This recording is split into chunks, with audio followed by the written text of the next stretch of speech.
Yes, sir, it is visible. It is visible. Thank you. Thank you. একজন করে আসছিল। Skip that. Okay. So exactly what we are demanding from your side is that you will go through the budget carefully, budget that you can download from the Ministry of Finance, from the budget docs, budget speech that you can download. You go through the not entire budget, but at least some basic understanding about the budget is important. So I'll just have a quick review what exactly you need to do from the budget. This is the framework that I have developed for you. I've divided you into 7 different groups. Group 1, Ayman, Noreen, Lima, Orko, and Tahmidur. Your topic is agriculture and food security, obviously from the perspective of the disaster management, disaster incidents, disaster risk, climatic issues, environmental concerns, all related to disaster. So you are going to analyze the budget for fiscal year 25-26, particularly agriculture and food security, but obviously keeping in mind the disaster perspective, climatic perspective, environmental challenges that we are facing. So exactly এখানে কি করতে হবে সেটা আমি বলবো, কিন্তু তার আগে আমি এখানে বলি যে এই ফ্রেমওয়ার্কের ভিতরে there are certain things that I have recommended. You will go through the budget carefully to identify the merits of the budget for your sector, not entire budget. Merits in the sense, what are the positive initiatives government has taken for this budget for the sector agriculture and food security. And this will be same for each and every sector. The framework is same. Only the difference is the sectors. You need to identify the possible demerits if there are some. In the sense, if there are some conflicting type of initiatives government has proposed for this budget for your sector, that you think that, keeping in mind the disaster management, disaster policy, or the broader consequences of this particular initiative in the perspective of disaster is going to be negative, then obviously you're going to identify what exactly government has undertaken and what are the demerits, possible demerits. You are also advised to identify the likely impacts of these initiatives. এই বাজেটে সরকার agriculture food সিকিউরিটিতে যে initiative গুলো নিয়েছে সেগুলো likely positive অথবা negative impacts কি হতে পারে if it's proposed initiatives, then what sort of positive impacts and what sort of negative impacts, that we are going to find the basically both positive as well as negative consequences or the impacts if the government is going to implement the proposed initiatives taken for this budget for your particular sector. So again, you also need to identify if there are some sort of ambiguities there in the budget. Say for example, Bangladesh ekhane bolechi national agriculture policy. You can drop the draft now. National agriculture policy. Okay, we have a national agriculture policy 2018. So if national agriculture policy, disaster management policy, all these policies are suggesting something, whereas government for this budget in the agriculture and food security has taken some initiative that is going to be counterproductive according to your thinking, or it's not clear, there is some sort of ambiguity. You need to identify those initiatives, and also keeping in mind the broader interest of the sector, you are going to also suggest some recommendations that okay, for the upcoming budgets for my sector, keeping in mind the overall perspective of agriculture food security, obviously keeping considering the disaster management issues also. These are the set of recommendations that I am proposing for agriculture and food security, and government is requested to implement these initiatives or consider these initiatives in the upcoming budget. Okay, এগুলো আপনাকে বলতে হবে। দেখেন, what are the guiding documents? You do need to be worried for each and every document. These are the documents, but you do need to go through the entire part of the document. Only some related pages only, just a few pages. So that's why don't be afraid that আপনাকে পুরা document দেখে 550 বা 250 পেজের document, don't be afraid. Relevant section of the 8th 5-year plan, only the relevant pages for your sector. In this context, agriculture and food security for the first group. Same perspective plan perspective plan is related to all the sectors in the economy for the next 20 years, but you need to identify only agriculture and food security from the perspective plan and see what are the suggestions the government has made for agriculture and food security according to the perspective plan, and what exactly the annual budget for fiscal year 25-26 has suggested, whether there are some relevance of the perspective plan in the budget document, or there are some initiatives that is taken যেটা perspective planer against যাচ্ছে, সেটা আপনি identify করবেন. You also need to go through the SDG document. I'm sure that you have good understanding about the sustainable development goals. How many goals are there in the SDG? 17. There are 17 goals. 17 goals. Okay. So under every single goal, there are some targets also. Okay. প্রত্যেকটা গোলের আন্ডারে বেশ কিছু target দেয়া আছে, দেখাবো একটু পরে ডকুমেন্টে দেখাবো. So I'm sure that this is a document that is going to be extremely useful, because the current development perspective, the era that we are facing right now in the development discourse, is the sustainable development era. That means we are developing, we are taking all the measures for economic development, but obviously we need to think about the environment, we need to think about the social issues, and obviously the economic issues. So not without considering the environmental and social issues, you are only dealing the economic issues. That's not the development. Rather, we are trying to go for a type of development that is going to ensure the economic prosperity along with environmental sustainability and social, obviously social issues. So you're dealing with the social issues, environmental issues, and then progressing the economic growth and economic development. That is going to be sustainable development. And obviously, Sendai framework, I'm sure that all of you have gone through this framework. এখানে আমি কেন বলছি sustainable development goal and the Sendai framework, these two are international commitments for Bangladesh. Bangladesh being a signatory of sustainable development goals, so it's our duty to implement the 17 goals and the targets. Well, how many targets are there? Who can tell me? Sustainable development 169 targets. Fantastic. So আমরা 169 targets এবং আমাদের 17 গোল আছে, প্রত্যেকটা গোলের এগেইনস্টে প্রত্যেকটা গোলের ভিতরে বেশ কিছু টার্গেট আছে. সো আমরা এই 169 টার্গেটস এবং 17 গোল আমাদের ডেভেলপমেন্টে 2016 1 জানুয়ারি থেকে শুরু করে 31 ডিসেম্বর 2030 পর্যন্ত for 15 years time period আমরা এই 17টা গোল এবং 169টা টার্গেট আমরা ইমপ্লিমেন্ট করার চেষ্টা করব আমাদের ডেভেলপমেন্টে, আমাদের পলিসি প্ল্যানিং এ. দেখেন, whatever the goals and targets and policies and plans that you have made, your every goal, policy, plan, everything will be implemented through budget, because these are the initiatives that demands, if you want to implement these initiatives, obviously that initiative demands a budgetary allocation.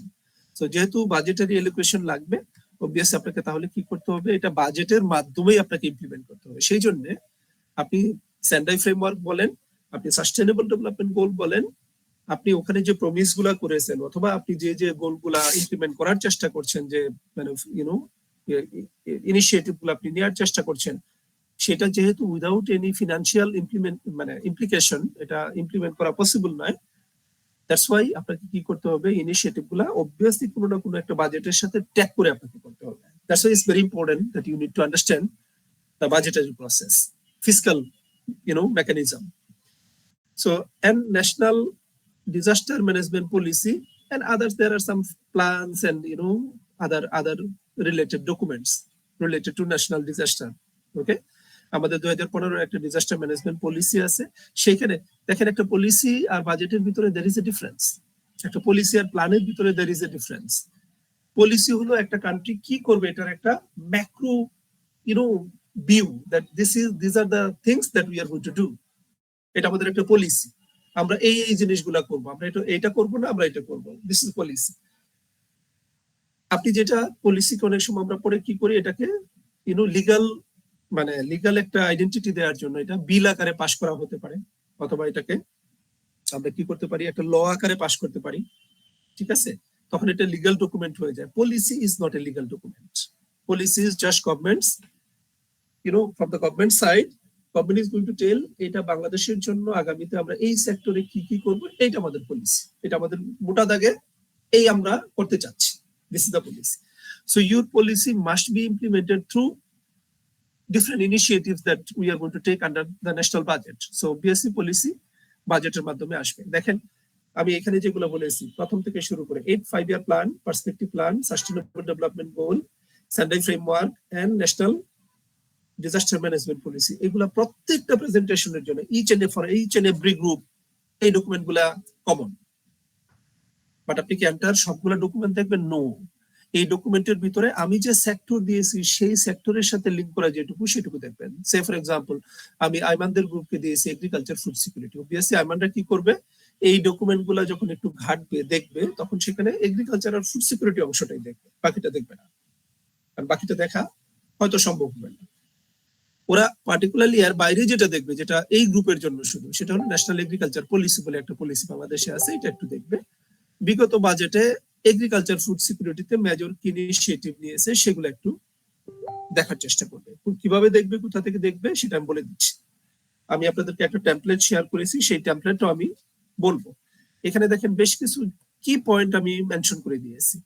এগুলো হলো একটা, when you are writing a journal article, আপনি কি ওয়ার্ডস লিখেন না, অ্যাবস্ট্রাক্টের নিচ দিয়ে একটা কি ওয়ার্ডস এর একটা কি ওয়ার্ডস মানে অপশন থাকে, সেখানে আপনি 4 5টা 6টা কি ওয়ার্ডস লিখে দেন।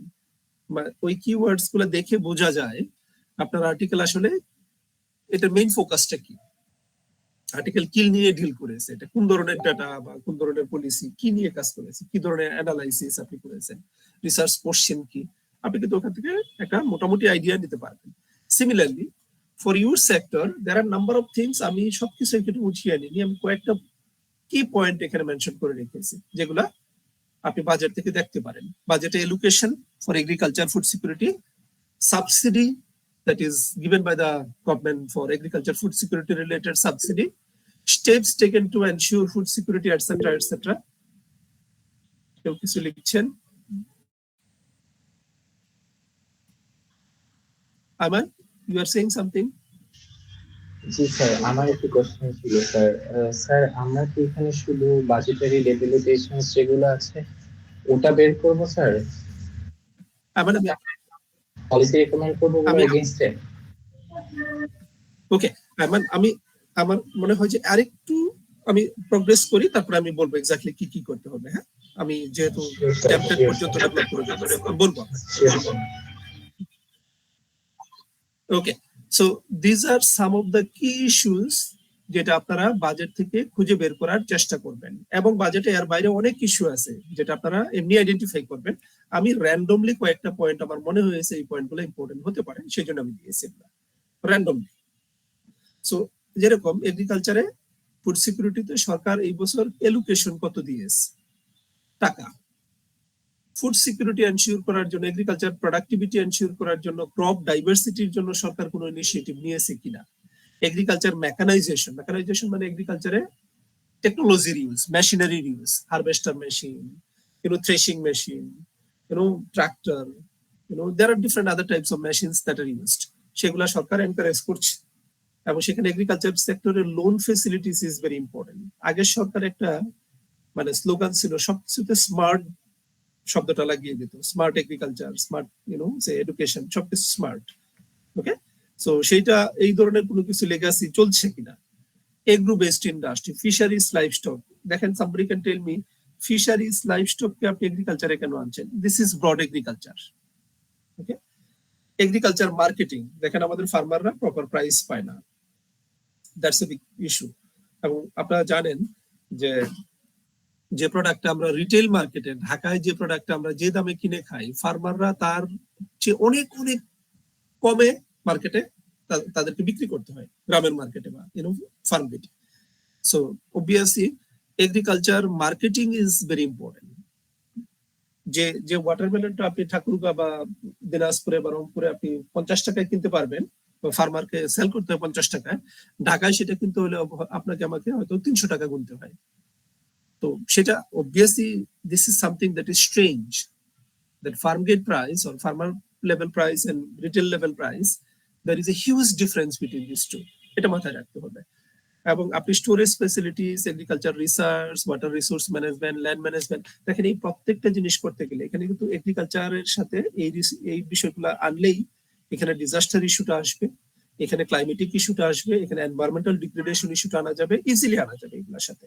আপনারা এই বিষয়টা মাথায় রেখে আপনারা একটা পাওয়ার পয়েন্ট ডেভেলপ করবেন, যেখানে 15 থেকে 18টার বেশি স্লাইড কোনোভাবেই যাতে না হয়। Try to B within 15 slides, এবং সেখানে স্লাইডে কি কি আনবেন কিছু পয়েন্ট এখানে আমি বলে দিয়েছি, আর কিছু আমি টেমপ্লেটে ডেভেলপ করে দিয়েছি, সেটা আমি দেখাবো। সিমিলারলি আমি জাস্ট আইল have a quick go through all the 7 different topics, sub sector. Group 2, industry, trade, commerce, investment. This is a bit broad, sector, but I'm sure that you have that capacity. You can easily go through this document, I mean this sector carefully. কে হাত উঠিয়েছেন আমাকে একটু বলতে হবে।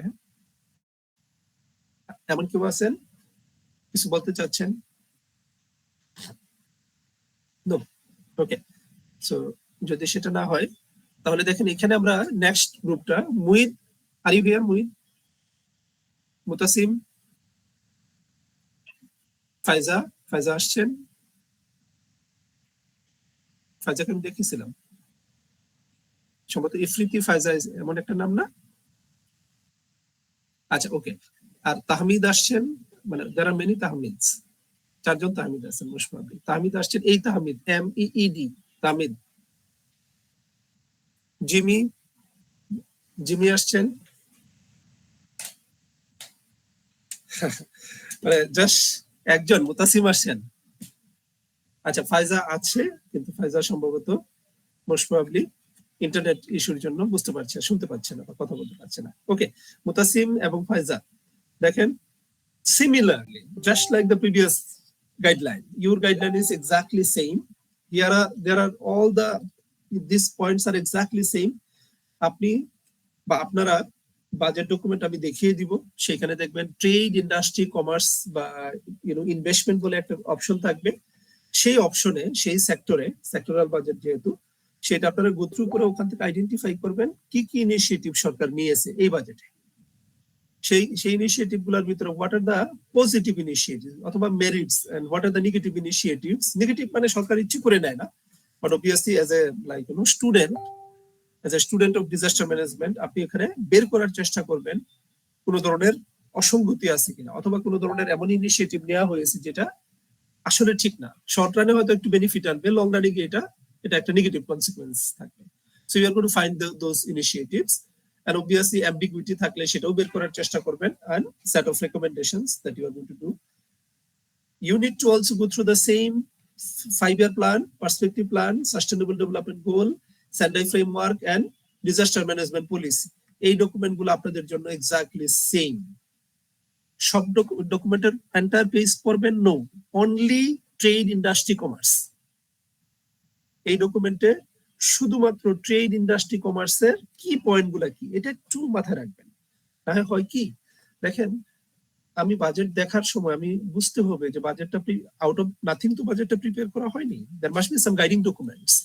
So if there are some guiding documents and I don't know what are the guiding documents and what is there in the guiding documents, then obviously সরকার যা করছে সেটা আমি review করতে পারবো না। রিভিউ করতে হলে আমাকে সরকারের গোলস, টার্গেটস, গাইডিং ডকুমেন্টস এগুলো আমাকে একটু হলেও জানতে হবে। আমি সেই জন্য বলছি এই ডকুমেন্টগুলো আপনাদেরকে একটু গো থ্রু করতে হবে, জানতে হবে।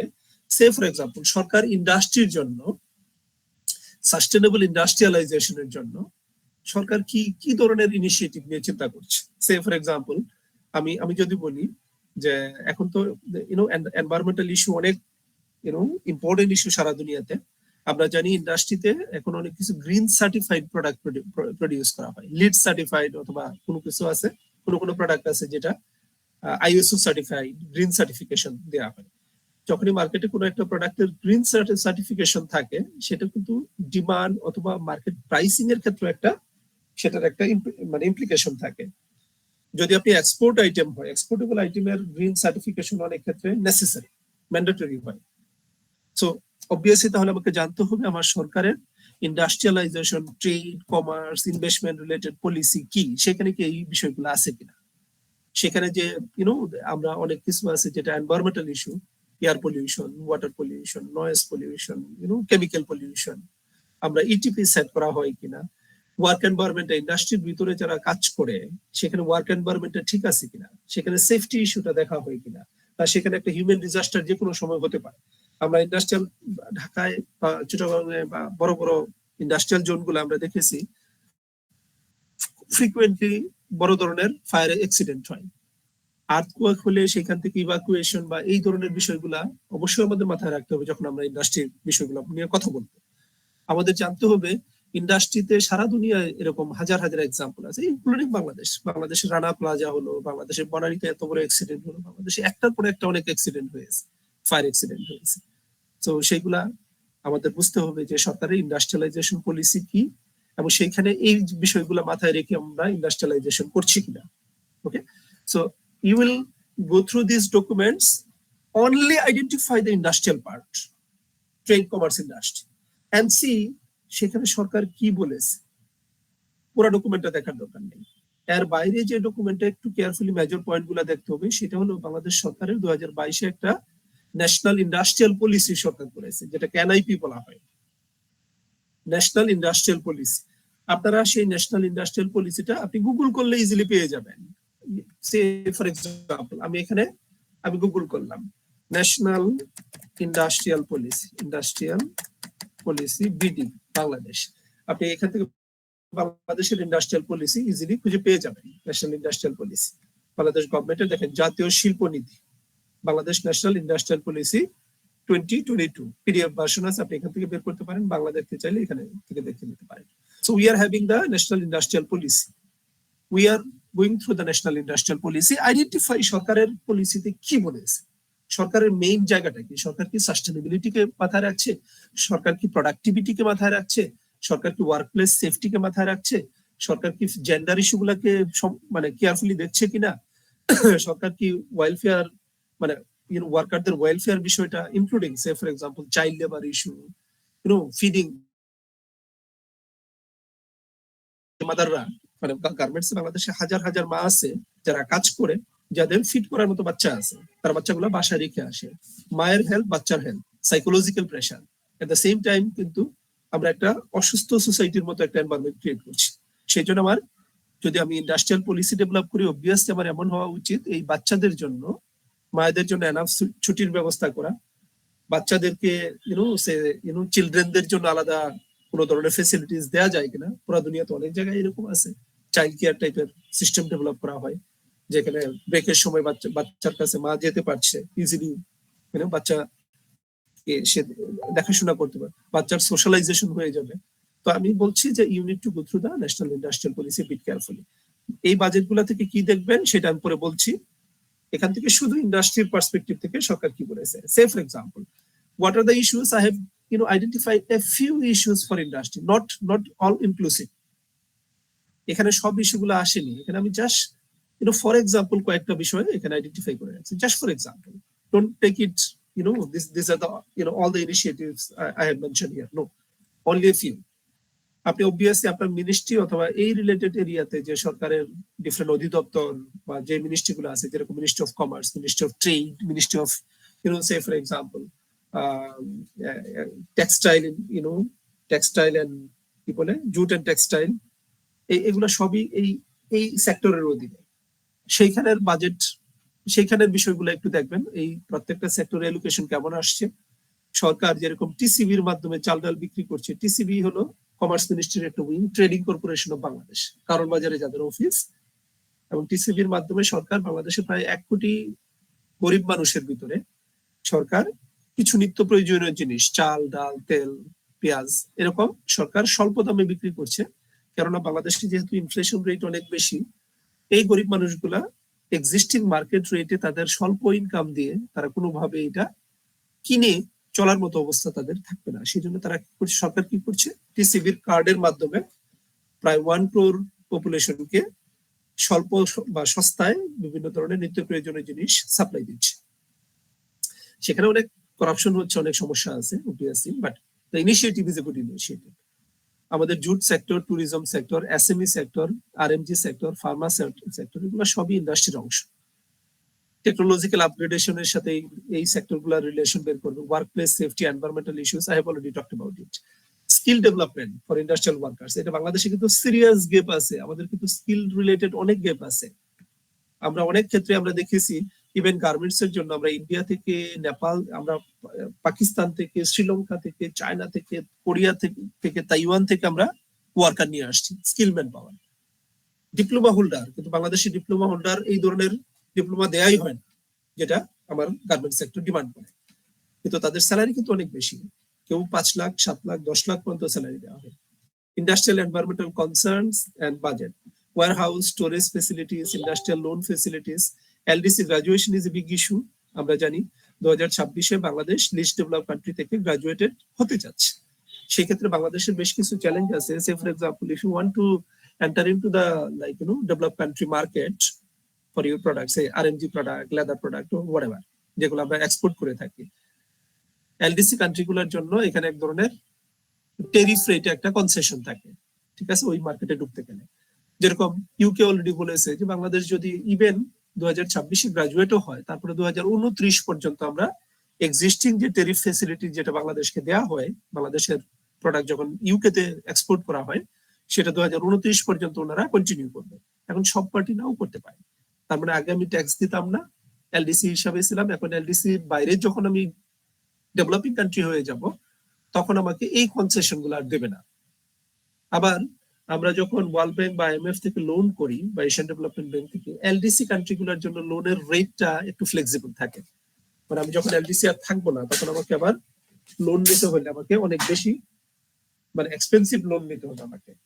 আমরা কি সেটা পারবো কিনা, দেয়ার আর সাম ইস্যুস। আর এটাকে মাথায় রেখে সরকার কি ইনিশিয়েটিভ নিচ্ছে। তারপরে আমরা অবশ্যই product diversification is very important. Bangladesh একেবারে মনোকালচার টাইপের একটা ইন্ডাস্ট্রিয়াল সেক্টর আমরা ডেভেলপ করেছি, সেটা হলো গার্মেন্টস। আমাদের এক্সপোর্ট আর্নিং এর কখনো কখনো 85% পর্যন্ত শুধু গার্মেন্টস থেকে হয়। মানে ইফ গ্লোবাল মার্কেটে যদি গার্মেন্টস প্রোডাক্টের কোনো একটা ধস নামে, বাংলাদেশের একদম ইকোনমিতে বড় ধরনের ধস নামবে, কারণ এখানে অনেক লোক কাজ করে, জিডিপিতে সিগনিফিক্যান্ট কন্ট্রিবিউশন গার্মেন্টস সেক্টর থেকে হয়ে থাকে। আমাদের রেভিনিউ আর্নিং সরকারের জন্য ট্যাক্স থেকে শুরু করে অনেক কিছু গার্মেন্টস এর উপরে ক্রিটিক্যালি ডিপেন্ডেন্ট। সো মানে এক ধরনের ইন্ডাস্ট্রির উপরে ডিপেন্ড করে একটা দেশ তার ইন্ডাস্ট্রিয়াল পলিসি ডেভেলপ করতে পারেন। সেই ক্ষেত্রে সরকারকে উচিত এটাকে ডাইভার্সিফিকেশন করা, এটাকে পোর্টফোলিওটা আরো নতুন নতুন প্রোডাক্ট ইন্ট্রোডিউস করা, যেগুলো গ্লোবাল মার্কেটে আমরা কম্পিটিশন করতে পারবো। তো এই পার্সপেক্টিভ গুলো মাথায় রেখে আপনারা 15টা স্লাইড ডেভেলপ করবেন। Okay Mutasim and Faizan, okay, thank you. আমি এরপরে আবার নতুন করে আরো কিছু দেখাবো। Environment and climate change, I believe that this is very highly relevant, and I am sure that যেহেতু এই গ্রুপে 3 জন মাত্র, দীপা আসছেন। দীপা? জি sir. Okay, fantastic. Emu and Priyo আপনারা আছেন? only 3 of you, if not some other students are joining. So I'm sure যেহেতু 3 জন, এই জন্য আমি আপনাদেরকে রেলিভেন্ট এবং রিলেটিভলি একটু ইজি একটা টপিক দিয়েছি, ইন দ্য সেন্স আপনারা ক্লাইমেট এনভায়রনমেন্টের সাথে মোটামুটি সবারই এক ধরনের ওঠা বসা আছে, যেহেতু আপনারা 3 জন মিলে এটা করতে যাচ্ছেন। সো সেই ক্ষেত্রে আপনারা শুধু ক্লাইমেট আর এনভায়রনমেন্টের বাজেটে যে বিষয়গুলো সরকার প্রপোজ করেছে ওইটার একটা রিভিউ করবেন, ঠিক আগের মতোই। Merits, demerits, impacts, ambiguity, and recommendation. These are all common for all the sectors. Major documenটের ভিতরে 4-5 ধরনের যে ডকুমেন্ট দেখবেন, সেখানে কি আপনারা দেখবেন, সেখানে দেখবেন 8-5 year প্ল্যানে ক্লাইমেট এনভায়রনমেন্ট পার্টটা, পার্সপেক্টিভ প্ল্যানে ক্লাইমেট এনভায়রনমেন্ট পার্টটা, sustainable development goal and Sendai ফ্রেমওয়ার্কে আপনারা অবভিয়াসলি ক্লাইমেট এনভায়রনমেন্টের পার্টটা দেখবেন। ন্যাশনাল ডিজাস্টার ম্যানেজমেন্টের সাথেও দেখবেন এনভায়রনমেন্ট ক্লাইমেটের একটা লিংক করা আছে, বিকজ অনেক ডিজাস্টার আছে যেগুলা অবভিয়াসলি ক্লাইমেট আর এনভায়রনমেন্টের সাথে হাইলি ইন্টারলিঙ্কড। আমরা যদি ফ্লাড বলি, আমরা সাইক্লোন বলি, অনেক কিছু তো ফ্ল্যাশ ফ্লাড বলি, এগুলা সবই কোনো না কোনো ভাবে আমরা ক্লাইমেটের সাথে বা এনভায়রনমেন্টের সাথে লিঙ্কড আছে। ওকে, ইভেন আরবান যে আজকাল আরবান ফ্লাডিং হচ্ছে বড় ধরনের, ঠিক আছে, ওয়াটার লগিং থেকে শুরু করে এগুলা কোনো না কোনো ভাবে এগুলোর সাথে এনভায়রনমেন্ট ক্লাইমেট ওতপ্রোতভাবে জড়িত, এবং এগুলো অবভিয়াসলি ন্যাশনাল ডিজাস্টারের ইয়েতে পড়ে। এর বাইরে যে ডকুমেন্ট গুলো আপনাদেরকে অবশ্যই দেখতে হবে সেটা হলো বাংলাদেশে একটা ন্যাশনাল এনভায়রনমেন্ট পলিসি আছে যেটা 2018-তে রিভাইজ করা হয়েছে। এর আগে 1992-তে মোস্ট প্রবাবলি আগের এনভায়রনমেন্ট পলিসিটা 1992-তে মানে এনাক্টেড করা হয়েছিল। Bangladesh climate change strategy and action plan 2009-এর একটা রিভিশন হয়েছে 2018। ন্যাশনাল অ্যাডাপ্টেশন প্ল্যান আছে যেটা একদম ক্লাইমেটের জন্য। আপনারা এই ডকুমেন্টগুলোর মেজর কিছু পয়েন্ট এখান থেকে খুঁজে পাবেন, মেজর পয়েন্ট, আমরা সবকিছু চাচ্ছি না, এগুলো হিউজ ডকুমেন্ট। BCCSAP মানে climate change strategy and action plan যদি দেখেন সেখানে দেখবেন 6টা মেজর পিলার আছে। সেই 6টা পিলার, সেখানে এনভায়রনমেন্টাল এডুকেশন আছে, গবেষণা আছে, অ্যাডাপ্টেশন আছে, মিটিগেশন আছে, there are number of things. আপনি ওখানে দেখবেন ডিজাস্টারের সাথে লিঙ্ক করা অনেক এরিয়াও পাবেন। সিমিলারলি ন্যাশনাল অ্যাডাপ্টেশন প্ল্যান যেটা আছে 23 থেকে 50 পর্যন্ত আমাদের একটা ন্যাপ আছে, সেই ন্যাপেও গিয়ে দেখবেন there are number of initiatives government has proposed that can be directly linked to even disaster management, because এগুলা segregate করা difficult, these are highly interlinked, একটা আরেকটা দ্বারা প্রভাবিত হয় অথবা একটা থেকে আরেকটা segregate করা difficult। সো এই ডকুমেন্টগুলো আপনারা দেখতে হবে কেয়ারফুলি এন্ড আইডেন্টিফাই করতে হবে সরকার এই plans and policies and frameworks এর ভিতরে সরকার যে যে ইনিশিয়েটিভ গুলোর কথা বলেছে সেইটা মাথায় রেখে আমার বাজেটে কি নেওয়া হচ্ছে। এই ডকুমেন্ট গুলার মানে একটাই, সেটা হলো গভর্নমেন্টের বাজেট যা নেওয়া হচ্ছে এই বাজেটের প্রপোজাল গুলা বা বাজেটের ইনিশিয়েটিভ গুলা কি কোনোভাবে সরকারের national international plans policies frameworks এগুলাকে মাথায় রেখে নেওয়া হচ্ছে কিনা। আমি ইন্টারন্যাশনাল কেন বললাম, এই যে সাস্টেনেবল ডেভেলপমেন্ট গোল অথবা সেন্টার ফ্রেমওয়ার্ক এটা দুটাই ইন্টারন্যাশনাল। কিন্তু আবার যদি আমি 8 5 year plan, perspective plan, national policy, national act এগুলো বলি, স্ট্র্যাটেজি এগুলো বলি, এগুলো সবই ন্যাশনাল লেভেলে। সো অবভিয়াসলি আপনার জানতে হবে national international plans policies frameworks এই সবগুলোর ভিতরে মানে আপনার এনভায়রনমেন্ট এন্ড ক্লাইমেট চেঞ্জের কি বিষয়ে কি বলা আছে এবং সরকার বাজেটে কি নিচ্ছে। There are a number of things that you can also identify from here. আমি এখানে কয়েকটা কি পয়েন্ট, কিওয়ার্ডস বলেছি। Say for example, urban industrial environment, urban environment, domestic environmental challenge, deforestation, air pollution, water pollution, noise pollution, climate change, there are different indicators. Climate এর সাথে environment কে link করে there are a number of things, plans, policies, central ETP, environment, workplace safety, climatic research, salinity, intrusion, water crisis, there are a number of things যেগুলো আমাদের সাথে highly linked. So you need to identify from the budget সরকার এই বিষয়গুলো মাথায় রেখে environment and ক্লাইমেটের ওই সেকশনে কি কি ইনিশিয়েটিভের কথা বলেছে যেটা এই বাজেটে সরকার নিবে। Okay fine, group 3 done. Group number 4, are you guys here? Group number 4, Tahmid, Ainan, Jaima, Oishi and Hasib. Tahmid asen? Yes, sir. Tahmid Sir, asen? Ainan, হ্যাঁ আইনান Yes, sir. জয়েন করেছেন। Yes, sir. Zaima Yes, sir. আমি join করিয়েছি। ঐশী আছেন? Sir, Oishi নাই। হাসিব আছে? Hasib? No, sir. Hasib. Okay, so at least 3 of you are here. Jaima is here, Ainan and Tahmid. Okay? G sir. হ্যাঁ, আপনাদের জন্য যে সেক্টরটা এগেইন ভেরি ইম্পর্টেন্ট সেক্টর এবং এটার সাথে অবভিয়াসলি আপনি ক্লাইমেট ডিজাস্টারকে মানে লিংক করা ইজিলি পসিবল। দেখেন আমরা যখন পাওয়ার সেক্টর বলি, এনার্জি সেক্টর বলি, দেখেন আমি একটা ছোট্ট উদাহরণ দিলাম। দেখেন উদাহরণ দিচ্ছি আর কি, সুন্দরবনের পাশে আমরা একটা বড় পাওয়ার স্টেশন সেট করছি, কোল ফায়ার্ড পাওয়ার স্টেশন, আপনারা জানেন, সবাই জানেন, ঠিক আছে না? এটা এনটিপিসি ইন্ডিয়ার সাথে জয়েন্টলি করার কথা। এখন এটা নিয়ে কিন্তু অনেক ওয়ার্নিং দেওয়া আছে এনভায়রনমেন্টালিস্ট, এনভায়রনমেন্টাল সায়েন্টিস্ট, মানে যারা মেরিন রিসোর্স নিয়ে কাজ করে, যারা ফরেস্ট্রি নিয়ে কাজ করে, তারা কিন্তু অনেক আগে ওয়ার্নিং দিয়েছে যে জায়গাটায় আপনারা এই কোল ফায়ার্ড পাওয়ার স্টেশনটা আপনারা সেট করছেন এবং যেখানে বাইরে থেকে কোলগুলো আনা নেওয়া করা হবে এবং কোলের যে ফ্লাই অ্যাশ গুলা হয় এটা এক্সট্রিমলি হ্যাজার্ডাস হয় মেরিন ইকোসিস্টেমের জন্য, ইভেন টেরিটোরিয়াল টেরিস্টেরিয়াল ইকোসিস্টেমের জন্য এক্সট্রিমলি হ্যাজার্ডাস হবে। তো এই জায়গায় আপনারা অবভিয়াসলি মানে এরকম কোনো ইনিশিয়েটিভ আপনাদের নেওয়াটা ঠিক হবে না, বাট সরকার এটাকে ইগনোর করেছে, আপনারা জানেন। আমি আরো বলছি, দুনিয়াতে অনেক এক্সাম্পল আছে যেখানে কোল উত্তোলন করা, কয়লা এক্সট্রাকশন করার পরে সেখানে দেখা গেছে যে এমন এনভায়রনমেন্ট ক্রিয়েট হয়েছে, খাদ টাইপের হয়ে গেছে, এবং কোল থেকে যে আমাদের দেশে যদি কোথাও আমরা কোল মাইনিং করা হয়, যেহেতু আমাদের দেশ লো ল্যান্ড টাইপের, এখানে ফ্লাডিং হতে পারে, ফ্লাড যদি হয় এবং সেই ফ্লাড যে মানে কোলের যে পানিটা কয়লার যেখানে উত্তোলন করা হয়, কয়লা ধুয়ে যে পানিটা যায় সে বা রান অফ যদি ওখান থেকে যায়, সেটা কিন্তু হাইলি হ্যাজার্ডাস হয়, এবং এটা ইকোসিস্টেম, ওয়াটার বডিজ, ল্যান্ড, এগুলোর জন্য এক্সট্রিমলি, বায়োলজিক্যাল ডাইভার্সিটির জন্য এক্সট্রিমলি ড্যামেজিং হতে পারে, এবং এগুলা হাইলি সেন্সিটিভ হয়। সেই জন্য আমরা যেটা বলছি, এবং সারা দুনিয়াতে অনেক সমুদ্রের জাহাজে করে পেট্রোলিয়াম রিসোর্স নিয়ে আসা হয়েছে, কোথাও হয়তো একটা বড় ধরনের মানে অয়েল স্পিল হয়ে দেখা গেল কোনো একটা ওশানিক একটা অংশে বড় ধরনের ডিজাস্টার হয়েছে। সো আমরা যেটা বলছি, power energy sector is critically interlinked with the disaster management sector also, because দুনিয়ার অনেক বড় ধরনের ডিজাস্টার পাওয়ার এনার্জির সাথে লিঙ্ক করা যাবে। এখানে দেখেন ঠিক আগের মতো merits, demerits, impacts, ambiguity and set of recommendations for the current budget, keeping in mind the energy and power resource only. এটা আপনার সেক্টরে সরকার কি বলেছে সেটা বের করবেন।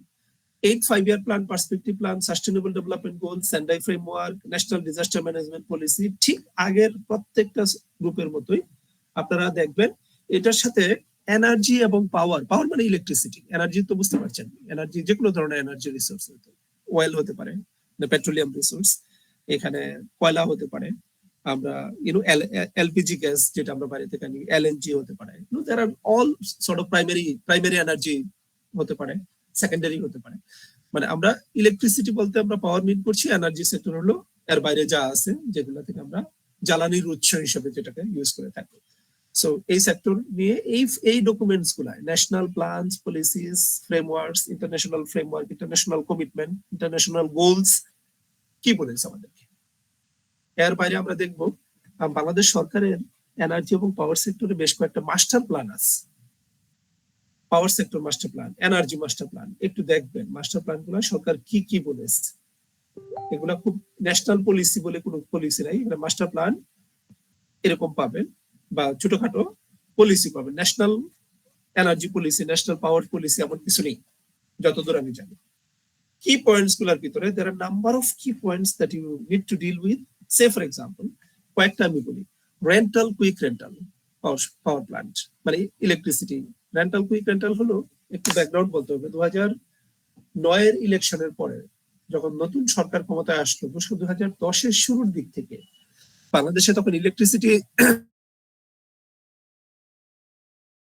খুবই কম হতো, 4000, 4200, 4500 মেগাওয়াট ইলেকট্রিসিটি জেনারেট হতো। এখন যেটা আমাদের মানে 12-13,000, 14,000 মেগাওয়াট ইলেকট্রিসিটি আমরা এখন ইউজ করি। তখন দারুণ ভাবে লোডশেডিং হতো ওই সময়টা।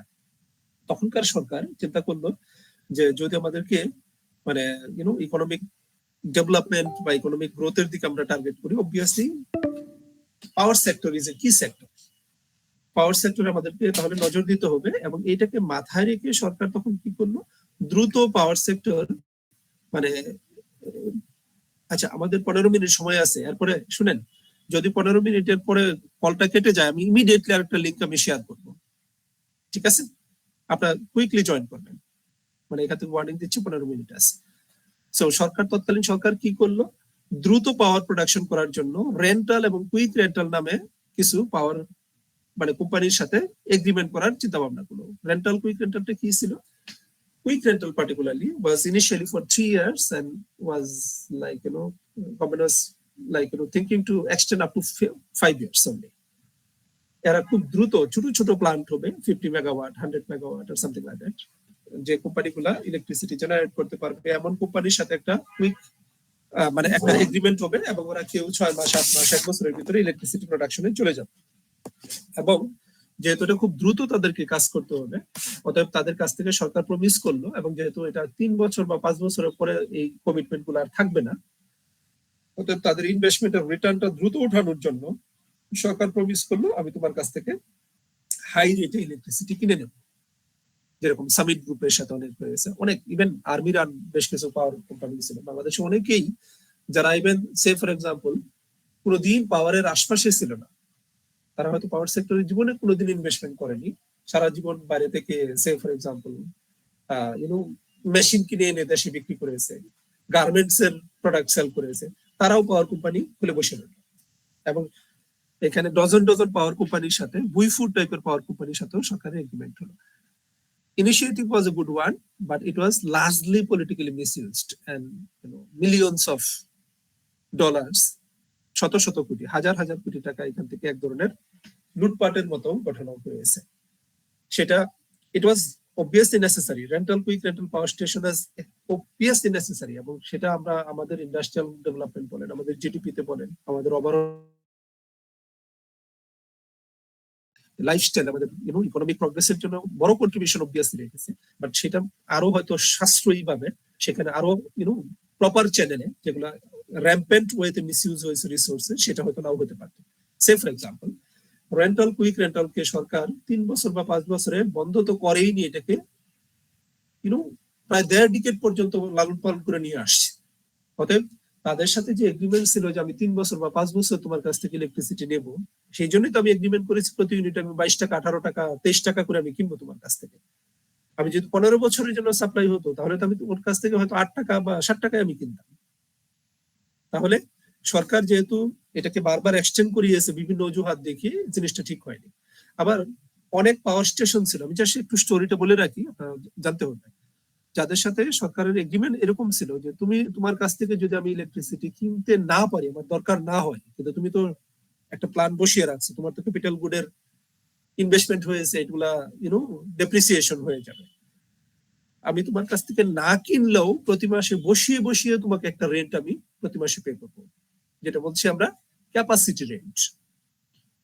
মানে কোনো একটা পাওয়ার স্টেশন থেকে সরকার ইলেকট্রিসিটি কিনতে পারছে না, কারণ সরকার হয়তো লিকুইড ফুয়েল তাকে দিতে পারছে না। পাওয়ার জেনারেট করার জন্য সরকার আবার প্রমিসও করেছিল বাইরে থেকে তোমাকে ফুয়েল কিনে এনে আমি সাপ্লাই দেবো, গ্যাস বা তেল বা ডিজেল আমি কিনে এনে বাইরে থেকে সাপ্লাই দেবো। সরকার যেহেতু এটা করতে পারছে না, অতএব তাদেরকে বসিয়ে বসে একটা ক্যাপাসিটি রেন্ট দিয়েছে। এবং মজার ব্যাপার, 2025-এর মাঝামাঝি পর্যন্ত এসে সম্ভবত এই ক্যাপাসিটি রেন্টের পরিমাণটা হয়েছে 1 লক্ষ কোটি টাকা প্লাস। মানে সরকার এই ফার্মগুলাকে একটুকু ইলেকট্রিসিটি না কিনেও যে পরিমাণে রেন্ট দিতে হয়েছে, সেটা প্রায় 1 লক্ষ কোটি টাকার মতো। যদি এই টাকা দিয়ে সরকার বাংলাদেশে পাওয়ার স্টেশন নিজে সেট করতো, তাহলে অনেক বড় বড় পাওয়ার স্টেশন সেট করা পসিবল হতো।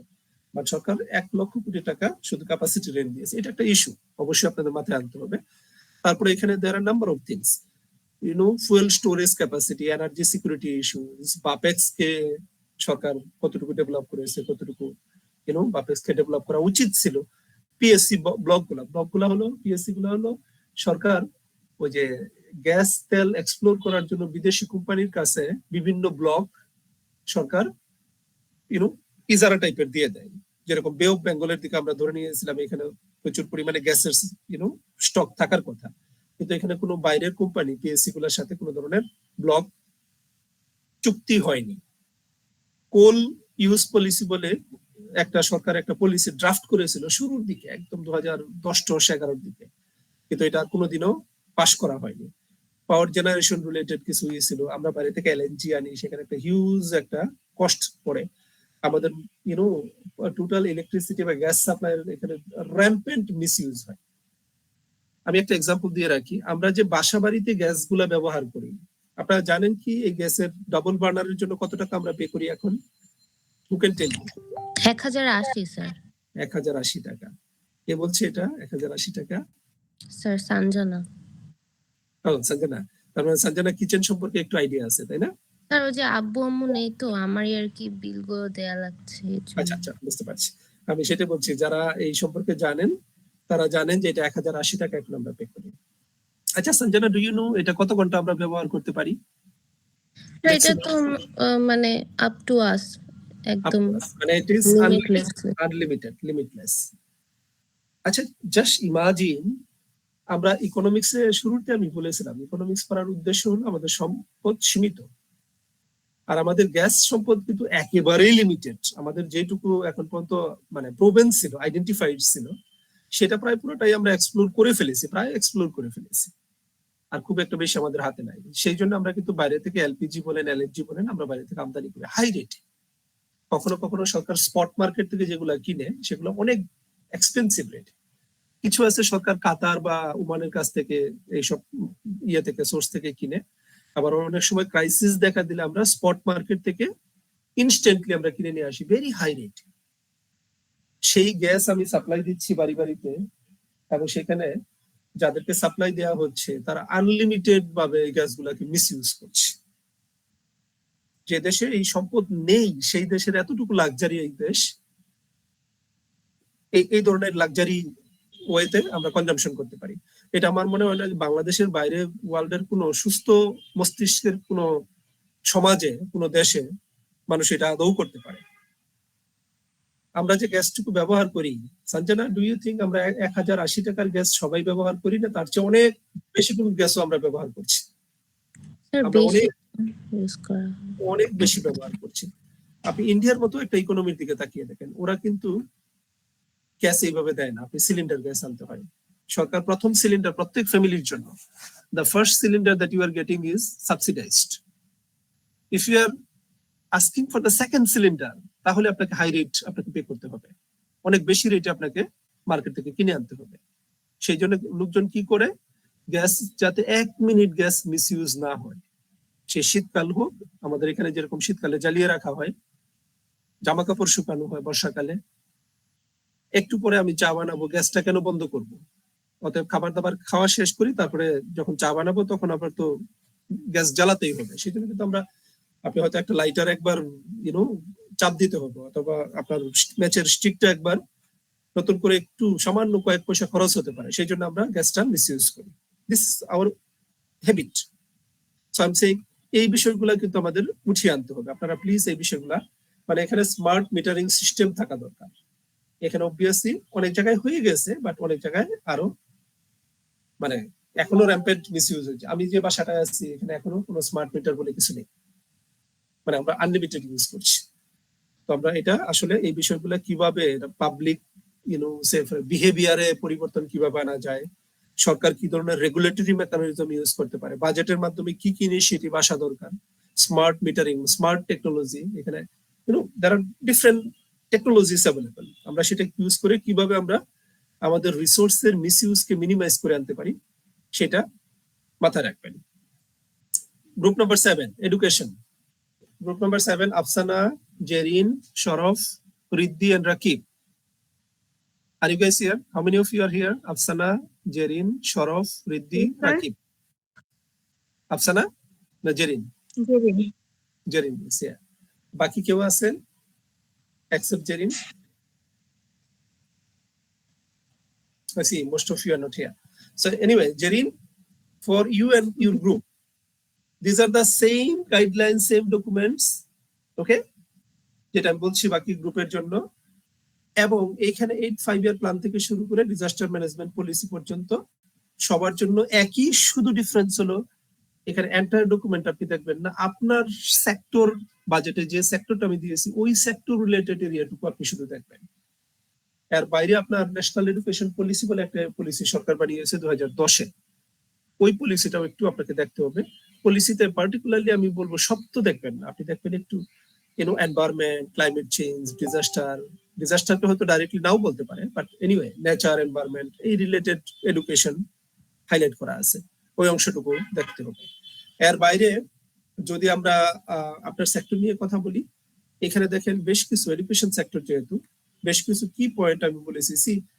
একটু আগে বলছিলাম যে আমরা আমাদের এই যে গ্যাস মিসইউজ করি, এটা কিন্তু একটু বিহেভিয়ারাল একটা চেঞ্জ আনা দরকার। মানে আমি as a citizen, as a resident of Dhaka city or a resident of capital city, যেখানে আমি গ্যাসের সাপ্লাই পাচ্ছি, সেখানে আমি এভাবে র্যাম্পেন্ট ওয়েতে মিসইউজ করতে পারি না। তার মানে এটা আমার মেন্টালিটি, আমার এডুকেশন, আমার এথিক্স, আমার the way I am behaving and dealing with this type of resources, সেখানে কিন্তু এডুকেশনের একটা বড় রোল বা অ্যাওয়ারনেসের একটা বড় রোল এখানে থাকতে পারে, সেই বিষয়গুলা এখানে উঠে আসবে। তো আপনারা কিন্তু এডুকেশনের মাধ্যমে আমরা কিভাবে ডিজাস্টার ম্যানেজমেন্ট বিষয়গুলোকে ডিল করতে পারি, এডুকেশন সেক্টরের সাথে disaster management, climate change, environment, যেহেতু এগুলো ক্লোজলি কানেক্টেড, সেই বিষয়গুলো এখানে টেকনোলজির use, technology access, how the education can create larger awareness issues at what level, these are very important. এটা নিয়ে গবেষণা কি লেভেলে হওয়া উচিত, ডিজাস্টার নিয়ে যেরকম সে ফর এক্সাম্পল আপনাদের ইনস্টিটিউট ডেভেলপ করা হলো, বিএসসি এটা একটা ভেরি পজিটিভ সাইড। সিমিলারলি বাংলাদেশে অনেক নতুন নতুন ডিজাস্টার ম্যানেজমেন্ট ইনস্টিটিউট বা ডিপার্টমেন্ট হচ্ছে, আরো অনেক বেশি মানে অ্যাগ্রেসিভ ওয়েতে রিসার্চ করা দরকার, সেটা ইকোনমিক পার্সপেক্টিভ থেকে, সোশ্যাল পার্সপেক্টিভ থেকে, এনভায়রনমেন্টাল পার্সপেক্টিভ থেকে, ওয়াটার রিসোর্সকে মাথায় রেখে, হাইড্রোলজিক্যাল পার্সপেক্টিভ থেকে, ক্লাইমেটোলজিকে মাথায় রেখে, ডিফারেন্ট পার্সপেক্টিভ থেকে কিন্তু এডুকেশন এবং রিসার্চ হওয়া দরকার। অতএব এই বিষয়গুলো মাথায় রেখে এডুকেশন সেক্টরে এইবার যে বাজেট দেওয়া আছে সেখানে আপনার সেক্টরের সাথে একটু ট্যাগ করে কি মেজর ইনিশিয়েটিভ নেওয়া হয়েছে একটু খুঁজে বের করবেন। আমি গ্রুপ নাম্বার 7, চাঁদনি, সঞ্জনা, ইয়ামিন, দীপ্তি, সিয়াম। Yes, sir. আচ্ছা, এই গ্রুপে অনেকে আছেন তাই না? চাঁদনি আছেন, সঞ্জনা আছেন, ইয়ামিন আছেন, Yamin, Dipti, are you here? Siam? জি স্যার। সিয়াম আছেন। Okay, Chandni, Sanjana and Siam, 3 of you are here. এই সেকশনটা বুঝতে পারছেন ঠিক আগের মতোই, এখানে নাথিং নিউ। এরপরে দেখেন এখানে এই অংশটা ঠিক বাকিদের মতো আপনারা আপনাদের সেকশনটুকু শুধু খুঁজে বের করবেন, ঠিক আছে? যেহেতু হেলথ রিলেটেড, এখন সামবডি ক্যান আস্ক মি হেলথের সাথে ডিজাস্টারকে লিংক কেন করছেন? আমি লিংক করব, কেননা হেলথের সাথে ডিজাস্টারের অনেক রিলেশন আছে। দেখেন আমরা যে কোভিড যেটা গেল, কোভিডটা এই যে প্যান্ডেমিক বা এত বড় একটা, এটা গ্লোবাল লেভেলে এত বড় ডিজাস্টার হয়তো গ্লোবাল মানে ওয়ার্ল্ড খুব রিসেন্ট টাইমে খুব বড় কোনো এক্সপেরিয়েন্স নেই কোভিড এর আগে। তো ইটস এ হিউজ ডিজাস্টার যদি আমরা ওইভাবে বলি। It was not only a pandemic for health sector, it was a pandemic for even economic sector also. Economic pandemic was also equal. So আমরা তাহলে বলবো যে হেলথ সেক্টরে সেটা এনভায়রনমেন্টের সাথে লিংক করে, ক্লাইমেটের সাথে লিংক করে, ডিজাস্টারের সাথে লিংক করে আপনি হেলথ সেক্টরকে অবভিয়াসলি আপনি লিংক করতে পারবেন। সো আপনার তাহলে এখানে হেলথ, ন্যাশনাল হেলথ পলিসি বলে সরকার একটা পলিসি বানিয়ে আছে। In addition to this documents and plans and policies and frameworks, আপনারা কি করতে হবে? আপনারা ন্যাশনাল হেলথ পলিসিটাও একটু কেয়ারফুলি দেখবেন। দেখেন আমি একটু আগে বলছিলাম industrial policy, industrial workplace safety বা ওয়ার্কার সেফটি ইস্যু। লার্জার স্কেলে ইন্ডাস্ট্রিতে কিন্তু খুব সাইলেন্টলি বড় ধরনের ডিজাস্টার, হেলথ ডিজাস্টার হতে পারে। ওয়ার্কাররা হয়তো এমন এনভায়রনমেন্টে কাজ করে যে এনভায়রনমেন্টে একসময় গিয়ে তার প্রোডাক্টিভিটি, তার ওভারঅল কর্মক্ষমতা, তার হেলথ, চরম হেলথ ডিগ্রেডেশন হতে পারে। এই বিষয়গুলো মাথায় রেখে আমাদের কিন্তু পুরো জিনিসটাকে মানে আমাদের ডেভেলপমেন্ট পার্সপেক্টিভে ডিফারেন্ট সেক্টরকে আমাদের অবভিয়াসলি মডিফাই করে more environment friendly, health friendly, disaster friendly করে আমাদের গড়ে তুলতে হবে। এখানে এডুকেশন থেকে শুরু করে বেশ কিছু কি পয়েন্ট আমি বলেছি হেলথ সেক্টরের। সে ফর এক্সাম্পল আমরা যদি এই মিনিস্ট্রিতে এডুকেশন সরকার কেমন,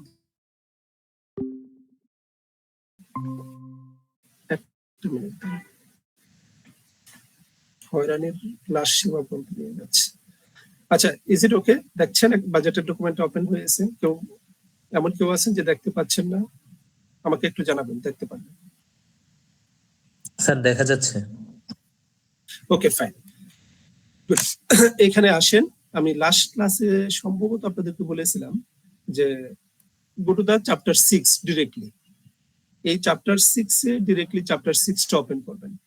দেখেন আমি টেমপ্লেট দেখানোর সময় একটু আগে আমি টেমপ্লেট দেখাচ্ছিলাম, এই যে টেমপ্লেট, এখানে বলেছিলাম টেমপ্লেটে প্রথমেই যেটা আসবে major initiatives taken your sector for the current fiscal year, current budget. আপনি এটা কোথায় পাবেন? এটা এক স্লাইডে আনতে হবে এমন কোনো কথা নেই, এটা আপনার 2-3টা স্লাইডও আসতে পারে, but heading is major initiatives. Okay, এবং এটা বন্ধ করে দেবেন।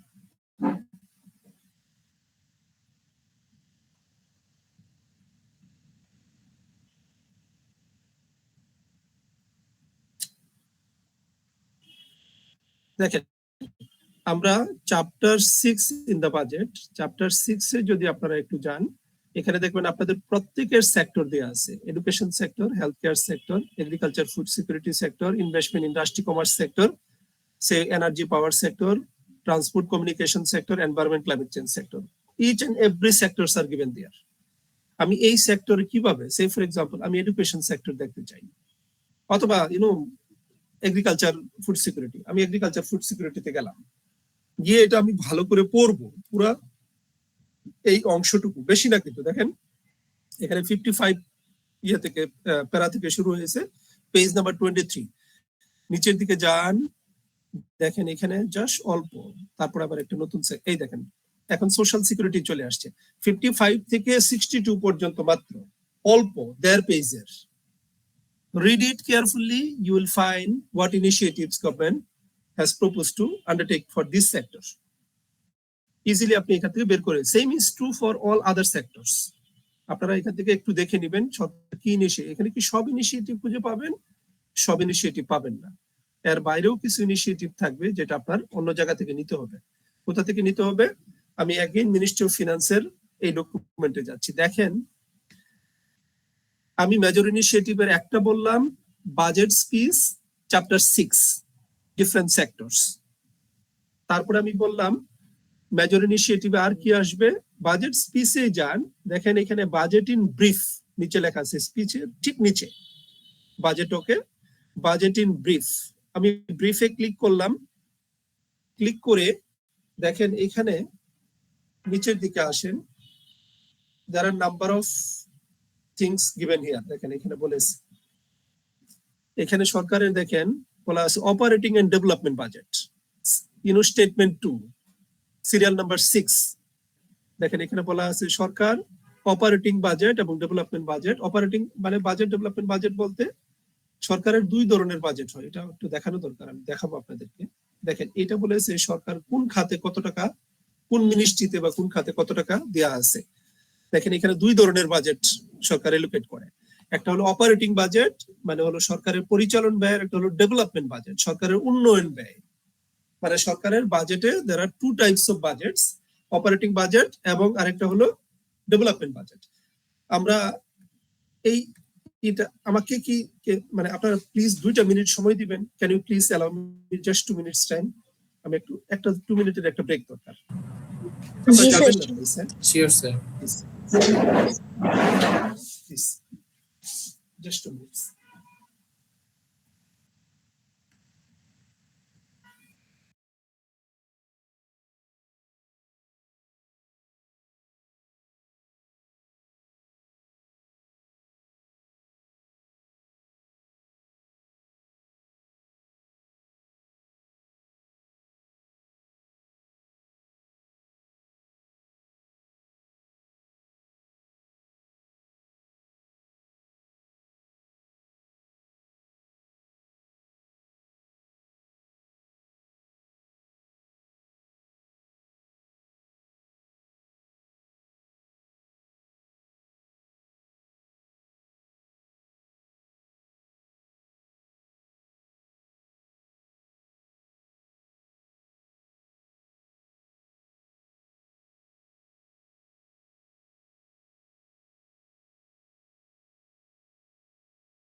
Hello, yes sir. আছেন? জি স্যার, আছি। Okay, fine. So thank you. আমরা তাহলে একটু বাজেটের আসলে বেশ কিছু ধরন থাকে, আমরা সেটা দেখা থেকে একটু জাস্ট এর আগে এই ডকুমেন্টটা দেখিয়ে দিই, তারপর আমরা টাইপস অফ বাজেটে যাব।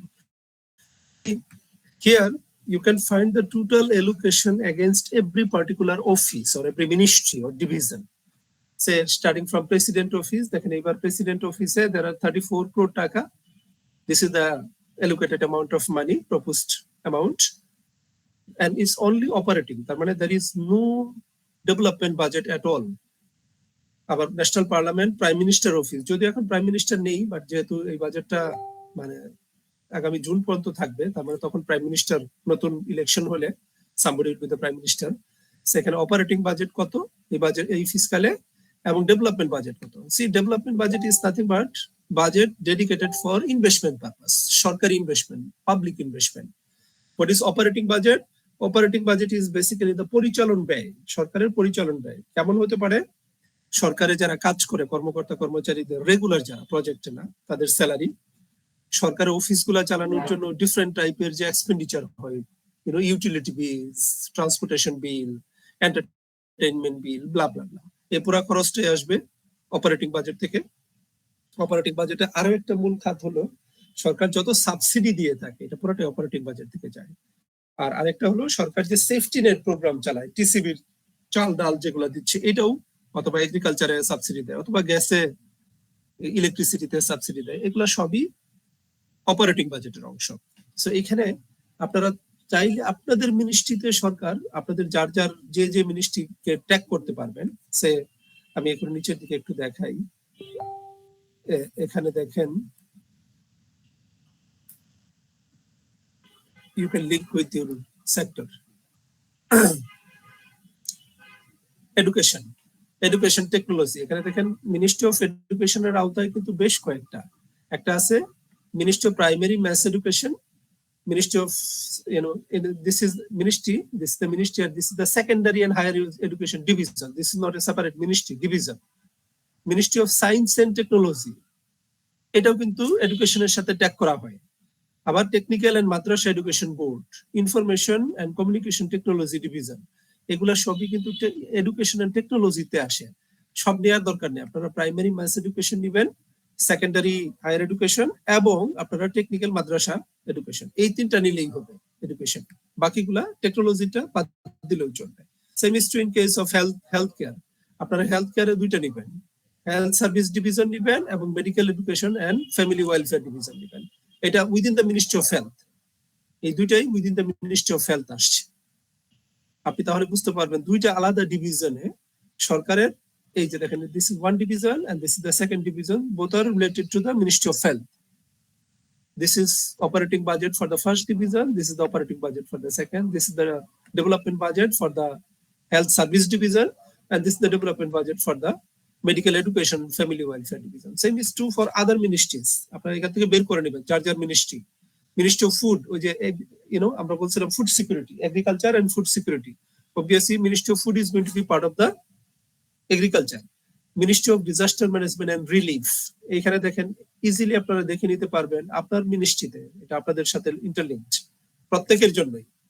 সরকারের অপারেটিং বাজেট কত, ডেভেলপমেন্ট বাজেট কত, মানে দিস ইজ দ্য 4,627 crore টাকা has been allocated for Ministry of Disaster Management and Relief for development purpose, that is for investment purpose. Remaining 5,735 crore is allocated for operating budget. আপনারা এখান থেকে বের করে নেবেন। এটা আরেকটা জায়গা যেখান থেকে মেজর ইনিশিয়েটিভ দেখার একটা জায়গা, মেজর ইনিশিয়েটিভ। ওকে, মানে সরকার কোন খাতে কত টাকা এলোকেট করেছে। আপনারা চাইলে এখান থেকে দেখেন অনেক কিছু আছে, বাজেট ইন ব্রিফ, এটা বের করে, এটা একটু আগে বের করেছিলাম আমি। এখান থেকে আপনারা অনেক কিছু, বাজেট ইন ব্রিফটা আবার দেখি একটু, বাজেট ইন ব্রিফ দেখেন, এই যে এটা, এখান থেকে আপনারা নিজেরা দেখে নিতে পারবেন কোথায় কোথায় সরকার কি কি অ্যালোকেশন করেছে, কোথা থেকে টাকা আসবে। দেখেন এখানে বলেছে মিনিস্ট্রি ডিভিশনাইজ ডেভেলপমেন্ট এক্সপেন্ডিচার, কোন মিনিস্ট্রি কোন ডিভিশনে কত টাকা ডেভেলপমেন্ট এক্সপেন্ডিচার হবে। একটু আগে আমরা দুইটাই দেখিয়েছিলাম, ওভারঅলটা দেখিয়েছিলাম। এখানে ডেভেলপমেন্ট বাজেট শুধু মিনিস্ট্রি ওয়াইজ, দেখেন মিনিস্ট্রি ওয়াইজ শুধু ডেভেলপমেন্ট বাজেট বলেছে। আপনারা এখান থেকে চাইলে ওই জিনিসটাই আবার বের করে নিতে পারবেন, অ্যানুয়াল ডেভেলপমেন্ট প্রোগ্রামের আওতায় কত আসছে, কিভাবে হয়েছে। দেখেন আমি নিচের দিকে একটু যাই, এখানে ঠিক আমরা মিনিস্ট্রি গুলো, এই দেখেন পাওয়ার এনার্জি, ঠিক আছে, ফুয়েল এন্ড এনার্জি। এর বলছে এনার্জি এন্ড মিনারেল, এই মিনিস্ট্রিতে দুইটা উইং আছে। এটা হলো ministry of power, energy and mineral resources. Energy and mineral resources division একটা, আর একটা হলো পাওয়ার ডিভিশন। মানে এনার্জি মিনারেল রিসোর্স ডিভিশনের যেহেতু এখানে অপারেটিং বাজেট আসবে না, এটা only development budget. So please join নাও।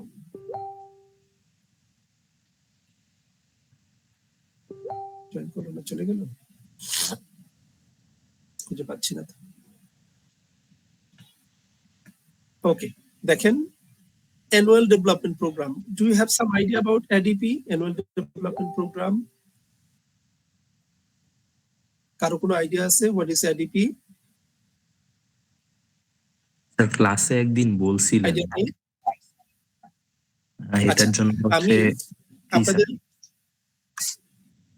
হ্যাঁ আমি আপনাদেরকে এই যে বাজেটের যে ডকুমেন্টটা, বাজেট স্পিচটা যদি দেখতে পারেন আমাকে বলবেন, আমি এটা যেহেতু ওয়েবসাইট থেকে না, আমার এখান থেকে কপি করে রাখলাম, একটু দেখাবো, এখান থেকে কয়েকটা পয়েন্ট দেখাবো। দেখা যায় বাজেট ডকুমেন্টটা? জি স্যার দেখা যাচ্ছে। বাজেট স্পিচটা, okay, come to the budget speech, যেখান থেকে মেজর ইনিশিয়েটিভ আরো কিছু জানা যাবে। এটা হলো আমার প্রপোজড বাজেট, এই বছরের বাজেট। এটা ডকুমেন্টের একদম নিচের দিকে দেখেন, এই যে আমি 62 নাম্বার পেজ, মানে 62 পর্যন্ত, মানে এটা পেজ নাম্বার 62 হবে না, পেজ নাম্বার কত আমি বলে দিতে পারবো আপনাদেরকে, নিচের দিকে এই যে পেজ নাম্বার 58। দেখেন এইখানে সুন্দর করে দেয়া আছে proposed budget structure for the fiscal year 25-26 এই বছরের জন্য। এটা এই বাজেটটা, আর এইটা হলো গত বছরের বাজেট যেটা বলেছিল, এটা গত বছরের বাজেটটা এই বছরের জুন মানে মার্চ পর্যন্ত ইমপ্লিমেন্ট করার পর একটা রিভিশন আনা হয়েছে, that's why it's called revised budget for 24-25। এইটাও কিন্তু বাজেট ফর 24-25 যেটা গত বছর পার্লামেন্টে আসছিল, পাস হয়েছিল। এইটা যেটা এই বছর আসছে, পাস হয়েছে, এটার একটা আবার কয়েকদিন পরে একটা রিভাইজড বাজেট আসবে, revised budget for fiscal year 25-26। এটা কখন আসবে? 2026-এর মার্চের পরে, এপ্রিলের দিকে এটা আসবে। মানে সরকার একটা বাজেট যেটা পার্লামেন্টে পাস করে, অর্থ বিল আকারে, ফিনান্স বিল আকারে পার্লামেন্টে যেটা পাস হয় ইলেক্টেড গভর্নমেন্ট থাকলে, সেই বাজেটটা 9 মাস ইমপ্লিমেন্ট করার পরে, 9 মাসের আপডেট দেখার পরে সরকার বেশ কিছু কিছু টার্গেটে একটু পরিবর্তন নিয়ে আসে। সেই যে পরিবর্তিত যে বাজেটটা, আগের বাজেটটা ছিল এইটা 2024-25, যেখানে say for example total revenue collection target ছিল 5,41,000 crore টাকা, যেটা একটু রিভিশন করে বলা হয়েছে এটা 5,18,000 crore টাকা হবে, 5,41,000 crore টাকা হবে না, একটু কমবে। এটা হলো রিভাইজড বাজেট, 9 মাসের আপডেট জানার পরে। আমি এখানে দুইটা জিনিস দেখাবো, একটা হলো সরকারের একটা বাজেটের স্ট্রাকচারে প্রাইমারিলি দুইটা জিনিস থাকে। একটা হলো সরকারের রেভিনিউ কত হয় আর সরকারের এক্সপেন্ডিচার কত হয়। এটা হলো total expenditure, TR total expenditure, and TE total revenue. TR total revenue and TE total expenditure. Fine. সরকার আয় কত হবে, সরকারের ব্যয় কত হবে। টোটাল রেভিনিউ মানে সরকারের আয় from all sectors in which মানে in this total revenue NBR এর ট্যাক্স হবে, নন এনবিআর এর ট্যাক্স হবে, নন ট্যাক্স রিসিভড হবে। সরকার এই বছর টার্গেট করেছে 5,64,000 কোটি টাকা সরকারের আয় হবে ট্যাক্স এবং অন্যান্য নন ট্যাক্স সোর্স থেকে। এটা সরকারের আয় হবে। তার আগের বছর ছিল 5,41,000, কিন্তু সরকার রিভাইজ বাজেটে 5,18,000 কোটি টাকা করেছিল। আর তার আগের বছর অ্যাকচুয়ালি যেহেতু এটা ডেটা ফুল ডেটা অ্যাভেলেবল, আমাদের মোটামুটি 4,10,000 কোটি টাকার মতো সরকারের টোটাল রেভিনিউ কালেকশন সম্ভব হয়েছিল। বুঝতে পারছেন, এটা 4,10,000, এখান থেকে যথেষ্ট বড় এখন 5,64,000 এই বছর টার্গেট। যেটা দেখেন এই যে নিচ দিয়ে একটা 9.0 লেখা আছে না, এটা হলো এই ফিগারটা 5,64,000 কোটি টাকাকে যদি আমরা আমাদের এই বছরের জিডিপির সাথে টার্গেট করি, এটা জিডিপির 9% ইকুইভ্যালেন্ট। কি করে বুঝবো? দেখেন নিচে লেখা আছে জিডিপি, এই টেবিলের নিচ দিয়ে, সরি বেশি উঠে যাচ্ছে, এই দেখেন এখানে লেখা আছে সাইজ অফ জিডিপি। এই বছর আমাদের জিডিপির সাইজ হবে 62,44,578 কোটি টাকা। 62,44,000, প্রায় 62.45 লাখ কোটি টাকা। ওকে, এটাকে যদি আমরা 5,64,000 কোটি টাকা ওইটার সাথে কম্পেয়ার করি, এটা নিচের 62,044,75,000 কোটি টাকার সাথে যদি 5,64,000 কোটি টাকা আমরা কম্পেয়ার করি, this is going to be 9% of that 62 lakh কোটি টাকা। সে এইটা হলো সবই হলো জিডিপির সাথে কম্পেয়ার করলে। কত বছর ছিল জিডিপির 9.7% ইনিশিয়াল টার্গেট ছিল, পরে গিয়ে এটা জিডিপির 9.3% টার্গেট হয়েছে। এবার আমরা টার্গেটই করছি মাত্র জিডিপির 9%, মানে এই বছর আমরা ধরে নিচ্ছি আমাদের অ্যাবসলিউট টার্মে আমাদের রেভিনিউ বেশি হলেও জিডিপির তুলনায় কম হবে, কারণ এবার জিডিপির সাইজ যেহেতু বাড়বে। এর ভিতর আমরা এনবিআর থেকে প্রায় 5 লক্ষ কোটি টাকা আমরা ট্যাক্স পাবো, নন এনবিআর থেকে 19,000 কোটি টাকা ট্যাক্স পাবো, 46,000 কোটি টাকা সরকারি ইনকাম হবে, যেটা ট্যাক্স থেকে না, নন ট্যাক্স ইনকাম। তো আমরা বুঝে গেলাম ট্যাক্স নন ট্যাক্স সব মিলিয়ে 5,64,000 কোটি টাকা এই বছর আমাদের আয় হবে। ব্যয় কত হবে? সরকারের টোটাল এক্সপেন্ডিচার কত হবে? 7,90,000 কোটি টাকা।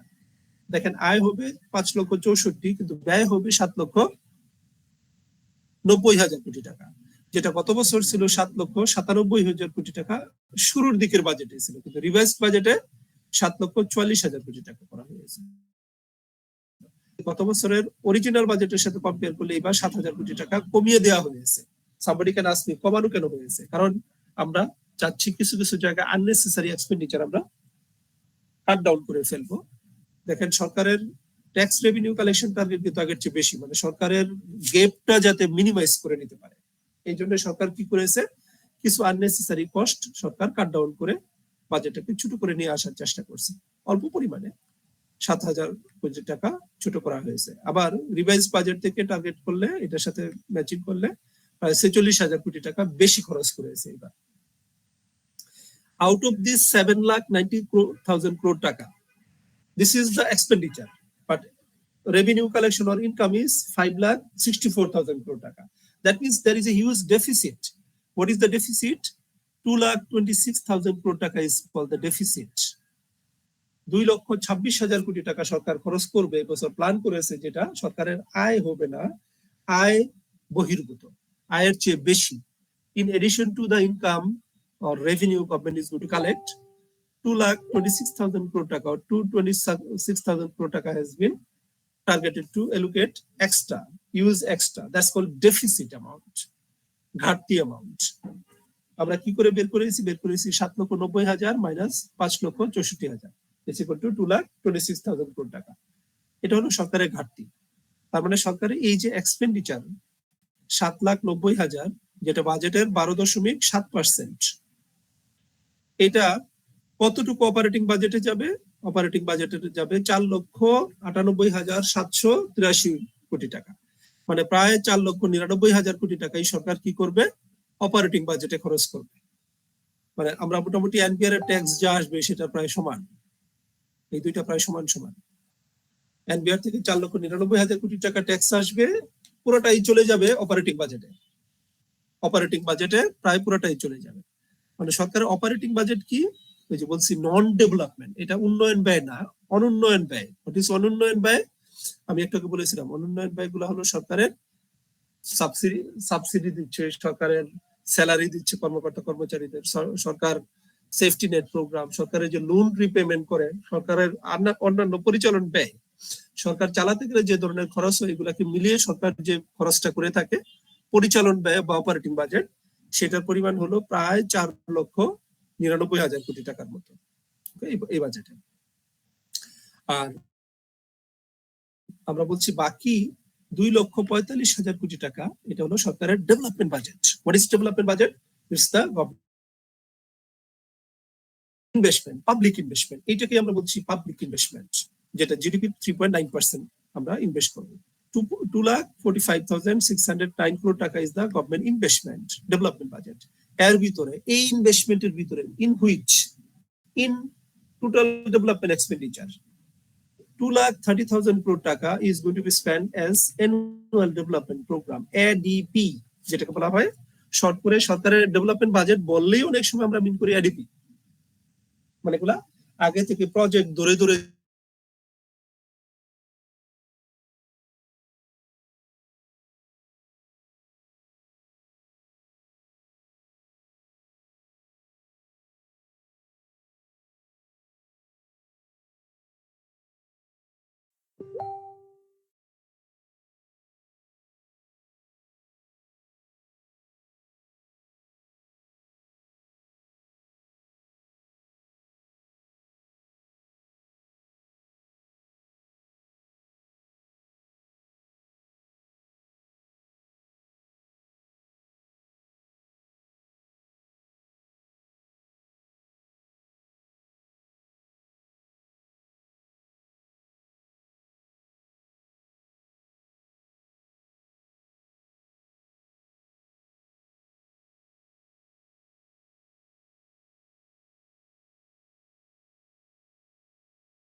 বাইরে সরকারের এক্সপেন্ডিচার কি?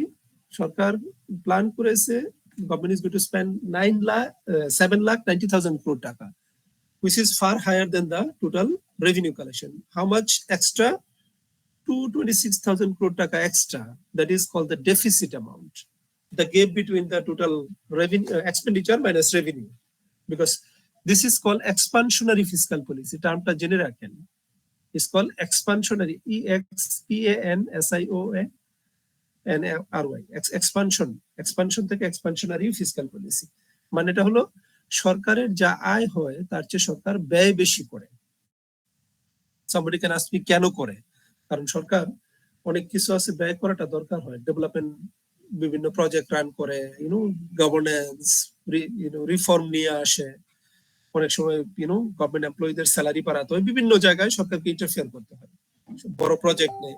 সেই জন্য সরকারের আয় যা হয়, যেহেতু আমরা ট্যাক্স কম দেই, আমাদের রেভিনিউ কম আসে, এই জন্য আমাদের ব্যয়টা অনেক সময় বেশি হয়ে যায়। ব্যয় তারপরেও ব্যয় অনেক সময় মানে বেশিটা যাতে আবার লিমিটের বাইরে না চলে যায়। লিমিট বলে একটা লিমিট IMF বলে রাখছে যে আপনি যে ডেফিসিট যেটা হবে, do not cross 5% of the GDP size. বাংলাদেশে কত আছে? এটা 3.6% size of the GDP. Negative মানে হলো এটা আমাদের ডেফিসিট, মানে আমরা যে ঋণ করব সেই ঋণের পরিমাণটা আমাদের টোটাল বাজেটের সাথে, আমাদের টোটাল জিডিপির সাথে কম্পেয়ার করলে 3.6% হবে। IMF এর সাজেশন হলো ডু নট ক্রস 5%। এর ভিতরে গত বছর এটা 4.6% আমরা ঋণের পরিমাণ ছিল, জিডিপির সাথে কম্পেয়ার করলে 4.6%। এবছর আমরা দেখেন, এবছর আমরা যেহেতু আমাদের খরচ কম হচ্ছে, 7,000 কোটি টাকা আমরা কমিয়ে দিয়েছি আগের সাথে, কিন্তু আমরা আমাদের ডেফিসিট গত বছর থেকে অনেক বেশি কমবে। গত বছর আমরা জিডিপির 3.6%, 4.6% ছিল, এবার জিডিপির 3.6% আমরা করেছি। সেই তুলনায় আমাদের ডেফিসিট বা মানে লোন করে বাজেট চালানোর পরিমাণটা, খরচটা এবার আমরা কমিয়ে দিচ্ছি অনেকটাই। আমরা বলছি টোটাল এক্সপেন্ডিচার ব্রডলি দুই ধরনের এক্সপেন্ডিচার হয়, একটা হলো অপারেটিং এক্সপেন্ডিচার নন ডেভেলপমেন্ট বাজেট, আর একটা হলো ডেভেলপমেন্ট বাজেট ডেভেলপমেন্ট এক্সপেন্ডিচার। নন ডেভেলপমেন্টে সরকারের পরিচালন ব্যয়, স্যালারি, সাবসিডি, সরকারের ইন্টারেস্ট পেমেন্ট এটসেট্রা। আর ডেভেলপমেন্ট বাজেট, মূলত ডেভেলপমেন্ট বাজেটের মেইন এক্সপেন্ডিচার হয়ে যায় অ্যানুয়াল ডেভেলপমেন্ট প্রোগ্রাম। 2,45,000 কোটি টাকার ভিতরে 2,30,000 কোটি টাকাই যাচ্ছে এডিপি খাতে। তার মানে বুঝতে পারছেন, এডিপি বা অ্যানুয়াল ডেভেলপমেন্ট প্রোগ্রাম মানে হলো সরকারের মূল উন্নয়ন ব্যয়টা হলো এটাই। এটা হলো ডেফিসিট, বলছিলাম 2,26,000 কোটি টাকা এই বছর ডেফিসিট থাকার কথা। Now somebody can ask me, deficit সরকার কোথা থেকে, এত টাকা সরকার পাবে কোথায়? এই যে গ্যাপটা, এটা সরকার ফাইন্যান্সিং কিভাবে করবে দেখেন। বলছে এক্সটার্নাল সোর্স থেকে, বিদেশ থেকে সরকার 1,01,000 কোটি টাকা ফাইন্যান্স করবে বা ধার করবে। অল্প পরিমাণে গ্রান্টস আসবে 2-4 হাজার কোটি টাকা, আর বাকিটা সরকার বিদেশ থেকে 1,01,000 কোটি টাকা বিদেশ থেকে ঋণ নিবে। দেশীয় সোর্স থেকে 1,25,000 কোটি টাকা সরকার ঋণ নিবে। Mutasim, want to ask something? ও, এটা দেখতে পাচ্ছেন না আপনারা? এতক্ষণ বলেননি কেন? বারে আল্লাহ,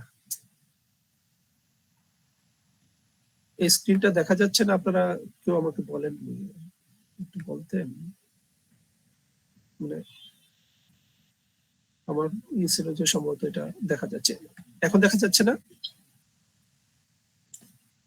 দেখেন, আমি বলছিলাম আমাদের ডেফিসিট হলো এটা, ডেফিসিটের পরিমাণটা 2,26,000 crore টাকা এবছর, which is equal to 3.6% of the GDP size. গত বছর ছিল 4.6% of the GDP size। মানে বুঝতে পারছেন, এবছর কিছুটা ডেফিসিটের পরিমাণ আমরা কমাতে পেরেছি, প্ল্যান করা হয়েছে ডেফিসিট কিছুটা কমিয়ে ফেলা হবে। এবার 226,000 crore টাকা, how we are going two finance this? বলছে টু ফাইন্যান্স দ্য 226,000 crore টাকা যেটা আমাদের নেই, বাট আমরা খরচ করবো, ঋণ করবো কোথা থেকে? ফাইন্যান্সিং বা ঋণটা আসবে দুইটা সোর্স থেকে, দেশীয় সোর্স, বিদেশ থেকে।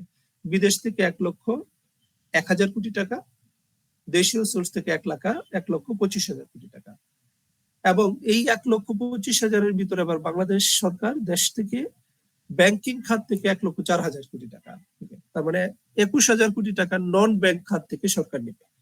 আর 1,04,000 কোটি টাকা ডোমেস্টিক যে 1,25,000 ভিতরে, তার ভিতরে 1,04,000 কোটি টাকাই সরকার ব্যাংক থেকে ঋণ করবে ডেফিসিট ফাইন্যান্সিং এর জন্য। এই বিষয়টা একটু জেনে রাখা দরকার।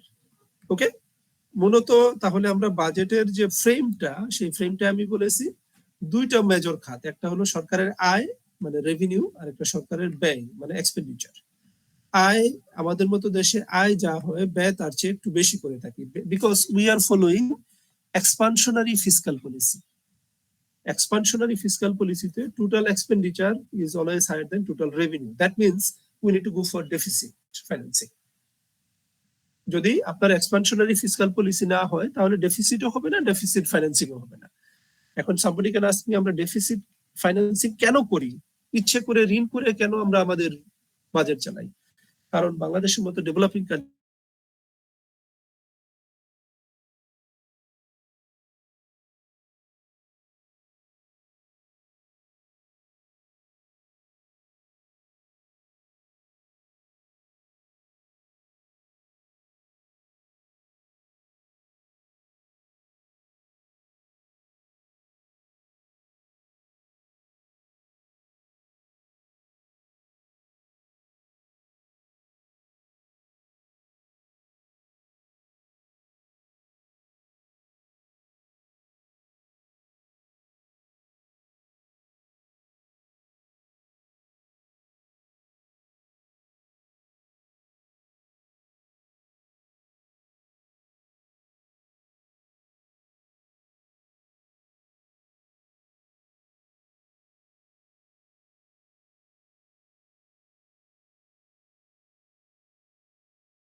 এনার্জি নিয়ে যারা কাজ করছেন, এটা see, human resource, agriculture, rural development এবং এনার্জি। এনার্জি নিয়ে যারা কাজ করছেন, এনার্জি ডিভিশন, পাওয়ার ডিভিশন, এইখানে আপনারা পাবেন আপনাদের টোটাল এডিপি অ্যালোকেশন কত, পাওয়ারে অনেক বেশি, এনার্জিতে অল্প পরিমাণে। আর যারা টেলিকমিউনিকেশন, মানে যারা কমিউনিকেশন ইনফ্রাস্ট্রাকচার এটসেট্রা নিয়ে কাজ করছেন, তারা এখানে 4 নম্বর সেক্টরে পাবেন। মিনিস্ট্রি অফ রেলওয়েজ, ট্রান্সপোর্টেশন, এগুলো সবই ট্রান্সপোর্ট কমিউনিকেশনের আওতায় আসবে, ব্রিজ ডিভিশন এটসেট্রা এটসেট্রা। এই হলো সরকারের এডিপির 4টা মেজর খাত। আর পঞ্চম খাত বলতে কিছুটা আদার্স থাকে, মূলত 4টা খাত যেখানে এডিপি এলোকেশন হয়। আর যদি আমরা বলি টোটাল এলোকেশন, এটা এডিপি এবং মানে ডেভেলপমেন্ট, নন ডেভেলপমেন্ট সব মিলিয়ে টোটাল এলোকেশন এখানে পাবেন। এগুলো টোটাল এলোকেশন, এগুলো যে আপনারা মিনিস্ট্রির ওয়েবসাইট থেকে বের করে নিতে পারবেন, লাগবে না, এটা না হলেও চলবে। এর বাইরে দেখেন একটা অ্যানেক্স দেয়া আছে, অ্যানেক্সে বেশ কিছু সরকার যে ট্যাক্স রিলেটেড বিভিন্ন জায়গায় পরিবর্তন আছে, এটা অ্যানেক্সে পাবেন। আপনারা কি জানেন এই বছর আমাদের আমাদের ট্যাক্সের, ইনকাম ট্যাক্সের কত পার্সেন্ট ট্যাক্স ফ্রি ইনকাম সরকার করেছে? যারা প্রফেশনাল, যারা চাকরি বাকরি করে বা ইনকাম করে, 3.5 লক্ষ টাকা পর্যন্ত আপনার কোনো ট্যাক্স দিতে হবে না। পরবর্তী 1 লক্ষ টাকায় 5% ট্যাক্স, পরবর্তী 4 লক্ষ টাকায় 10%, পরবর্তী আরো 5 লক্ষ টাকায় 15, নেক্সট 5 লাখ টাকায় 20, নেক্সট 20 লাখ টাকায় 25%। এগুলো হলো ইন্ডিভিজুয়াল ট্যাক্স। যারা মানে ইনকাম ট্যাক্স পে করেন, ইন্ডিভিজুয়াল ইনকাম ট্যাক্স, তাদের জন্য 3.5 লক্ষ পর্যন্ত কোনো ট্যাক্স নেই। তারপরে যে আপনার ইনকাম আরো থাকে, সেটা 1 লক্ষ টাকা পর্যন্ত আপনার 5%, 4 লক্ষ টাকা পর্যন্ত 10%, পরবর্তী 5 লক্ষ টাকা পর্যন্ত 15, পরবর্তী 5 লক্ষ 20, পরবর্তী 20 লক্ষ 25%। আর এর বাইরেও যদি কারো ইনকাম থাকে, বাকি ইনকামের উপরে 30% ট্যাক্স হবে। এরকম, এটা আমি দেখানোর জন্য এমনি।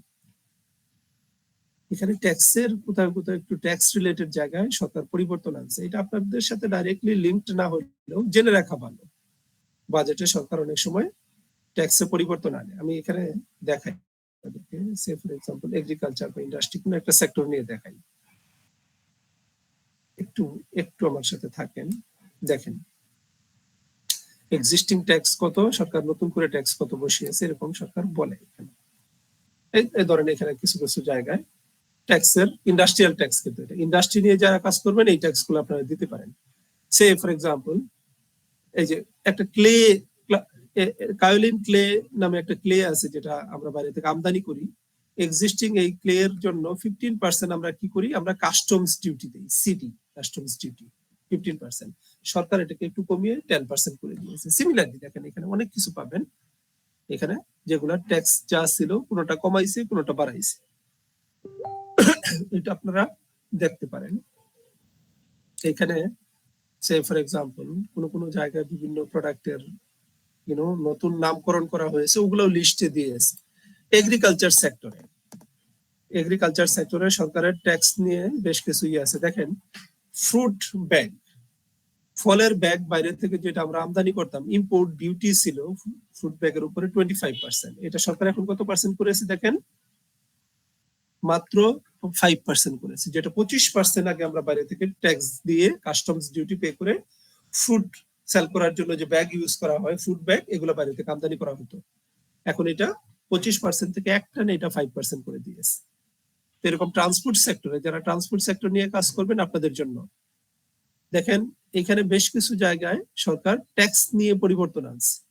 ইম্পোর্ট ডিউটিতে কি আসছে, vehicle having seating capacity exceeding 10 but not exceeding 15, 10 এর বেশি বা 15 এর কম, এই ধরনের ভেহিকল যদি আপনি বাইরে থেকে আমদানি করেন, যেগুলার 10-এর বেশি সিট বাট 15-এর ভিতরে, মানে 10-এর উপরে বাট 15-এর ভিতরে, এটার সাপ্লিমেন্টারি ডিউটি যেটা 20% ছিল, ওইটার সাপ্লিমেন্টারি ডিউটি কমিয়ে এটা 10% করা হয়েছে।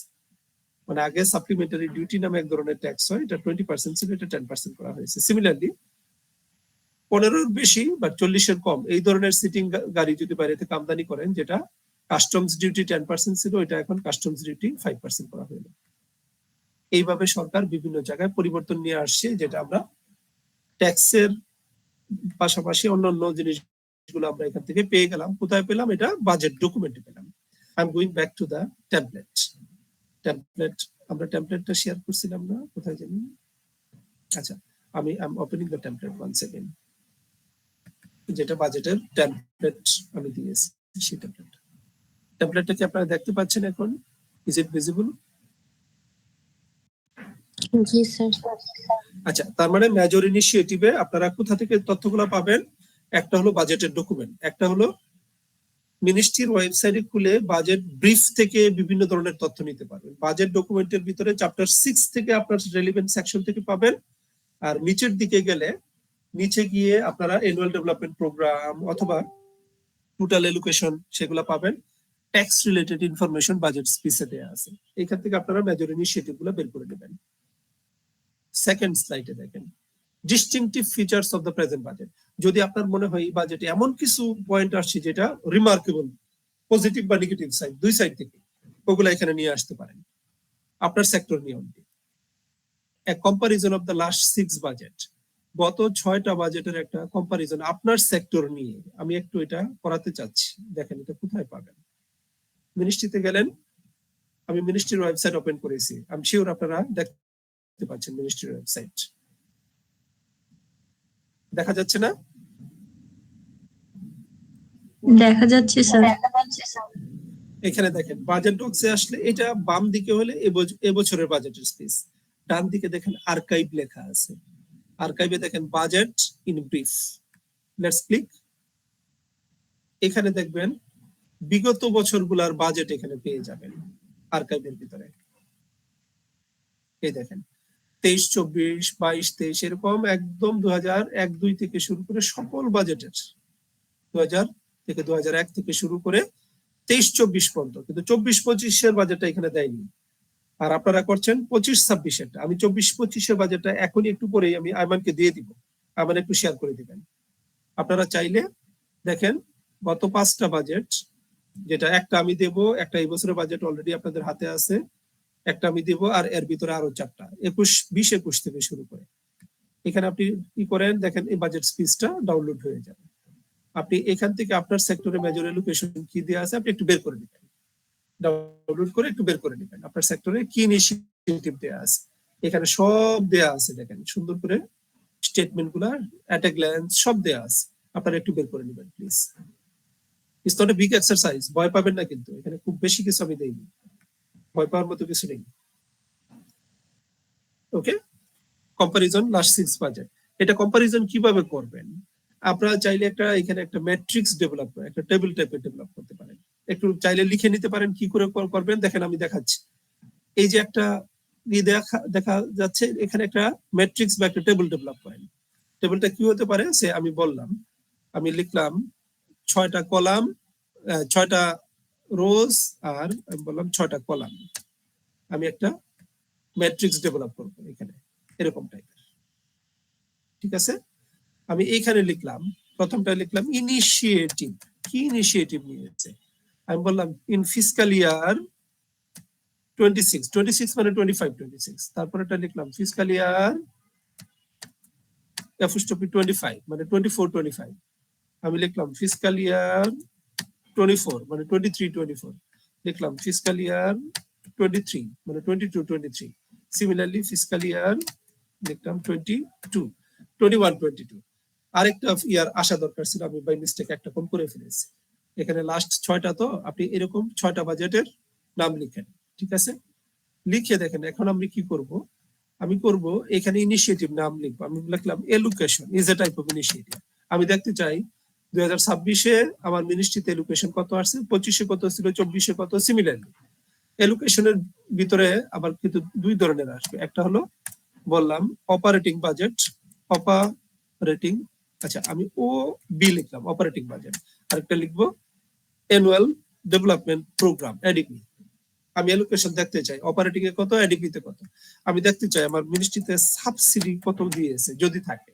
আমি দেখতে চাই আমার মিনিস্ট্রির মেজর আরো অনেক ইনিশিয়েটিভ থাকতে পারে। কি হতে পারে, আমি যদি এনার্জি নিয়ে কথা বলি, ক্যাপাসিটি রেন্ট কত, আমি এনার্জিতে সাবসিডি কত দিচ্ছি, এনার্জিতে মেকানাইজেশন কতটুকু হচ্ছে, এনার্জিতে স্মার্ট মিটারিং কত হচ্ছে। আমি যদি হেলথ সেক্টর নিয়ে বলি, হেলথ সেক্টর ইনভেস্টমেন্ট কত হচ্ছে, হেলথ সেক্টরে say for example there are different critical issues. আমি ওই যে আপনাদের জন্য যে একটা ফ্রেমওয়ার্ক ডেভেলপ করেছি, ওইখানে নিচে অনেকগুলো কি পয়েন্ট দিয়ে দিয়েছি। ওই কি পয়েন্ট গুলো এখানে লিখে দিবেন। ওই কি পয়েন্ট গুলো লিখে আপনারা একটা কম্পারিজন করার চেষ্টা করবেন। ওই কি পয়েন্ট গুলো কিন্তু ইয়াতে দেওয়া আছে। আপনাদের বাজেটের যে একটা ফ্রেমওয়ার্ক ডেভেলপ করেছিলাম, এই যে ফ্রেমওয়ার্ক যদি দেখতে পারেন, এই যে নিচ দিয়ে আমি কিন্তু কি পয়েন্ট গুলো দিয়ে রাখছি। এইগুলাই এনাফ নয়, আপনারা বাজেট মানে রিভিউ করে ওইখান থেকে অনেক নতুন নতুন পয়েন্ট বের করে নিয়ে আসবেন। যেটা আপনাদের একটু আগে যে আমি দেখালাম, যে এইখানে যেটা কি ইনিশিয়েটিভ, মেজর ইনিশিয়েটিভ, এই যে এইখানে যে পয়েন্টগুলো লিখবেন, এই পয়েন্টগুলাই ধরে ধরে গত 6টা বাজেটে দেখবেন কিরকম আসছে। তারপরে কি আছে এইখানে, এরপরে যেটা দেয়া আছে, সরি বেশি চলে গেছে, এটা রিয়েলিটি চেক। রিয়েলিটি চেক বলতে আমি মিন করছি, এইখানে আপনাদের কাছে আমি আবার আগের মতোই সে ফর এক্সাম্পল এটা 7টা 6টা বললাম, এখানে আমি 7-8টা বললাম। আমি আবার একটা ম্যাট্রিক্স ডেভেলপ করতে চাই, একটা টেবিল ডেভেলপ করতে চাই। এখানে আমি দেখতে চাই ঠিক আগের মতো ইনিশিয়েটিভ। ওই যে আগে যে ইনিশিয়েটিভ লিখলেন অনেকটা এরকম। ইন ফিসক্যাল ইয়ার দেখেন, ফিসক্যাল ইয়ার FY 26, ঠিক আছে। আর এইটা বলেন, এটা এখন আর অন্য ফিসক্যাল ইয়ার বলবো না, এটা আমি বলছি পার্সপেক্টিভ প্ল্যান। পার্সপেক্টিভ প্ল্যান 21-41, আমার কিন্তু একটা পার্সপেক্টিভ প্ল্যান আছে যেটা 2021 থেকে 41 পর্যন্ত। 8 5-year প্ল্যান, 8 5-year প্ল্যান লেখেন। এটা লেখেন sustainable development goals, Sendai framework on DRR, ঠিক আছে। আপনি যদি এর বাইরে ডিজাস্টার ম্যানেজমেন্ট পলিসি 2015, আপনি চাইলে এইভাবে ধরে ধরে সবগুলা দেখতে পারেন। ওই ইনিশিয়েটিভ গুলাই আগের মতো লেখেন, ইনিশিয়েটিভ যেগুলো উপরে মেনশন করেছেন, ওই ইনিশিয়েটিভের নাম লিখলেন, ঠিক আছে। 2026-এ কিভাবে দেয়া আছে ওইটা তো আপনি উপরে মেনশন করেছেনই। পার্সপেক্টিভ প্ল্যানে সরকার কিভাবে মেনশন করেছে, 8 5-year প্ল্যানে এটা কিভাবে মেনশন করেছে, sustainable development goal, Sendai framework, disaster management plan, এগুলাই কিভাবে মেনশন করেছে ওইগুলা একটু একটা সামারি আমি চাই। যদি আপনারা বলেন আমি এই যে আপনি লিখছেন perspective plan, 8 5-year plan, sustainable development গোল, এটা পাবো কোথায় আমরা? আমি আপনাকে বলছি কোথায় পাবেন। মিনিস্ট্রি অফ ফাইন্যান্সের জায়গায় এখন লেখেন প্ল্যানিং, COMMISSIN, প্ল্যানিং কমিশন। দেখেন পরিকল্পনা কমিশন। আছেন তো আপনারা? জাননি তো? 10টা বেজে গেছে, ভয় পাবেন না, আমি একটু দেখিয়ে দিই। দরকার হলে আরেকদিন একটা সিটিং দেবো আপনাদের সাথে।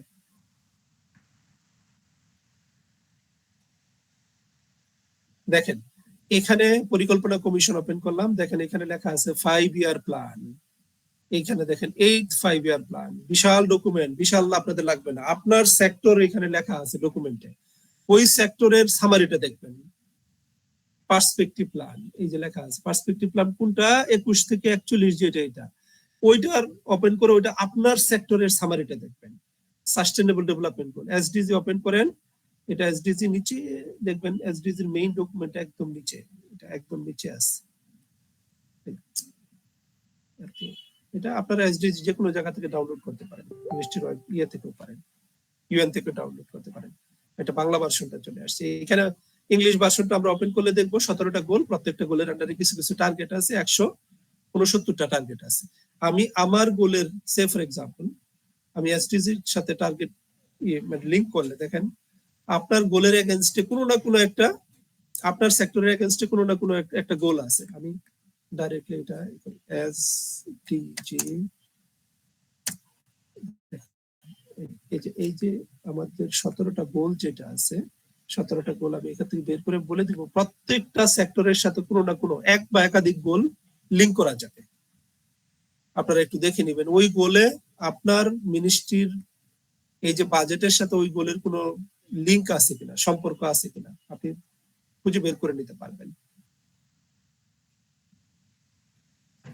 এই যে এখানে দেখেন, আমি যদি ফুড নিয়ে বলি গোল নাম্বার 2, এগ্রিকালচার ফুড, এটা গোল নাম্বার 2 এর সাথে ইন্টারলিঙ্কড হবে।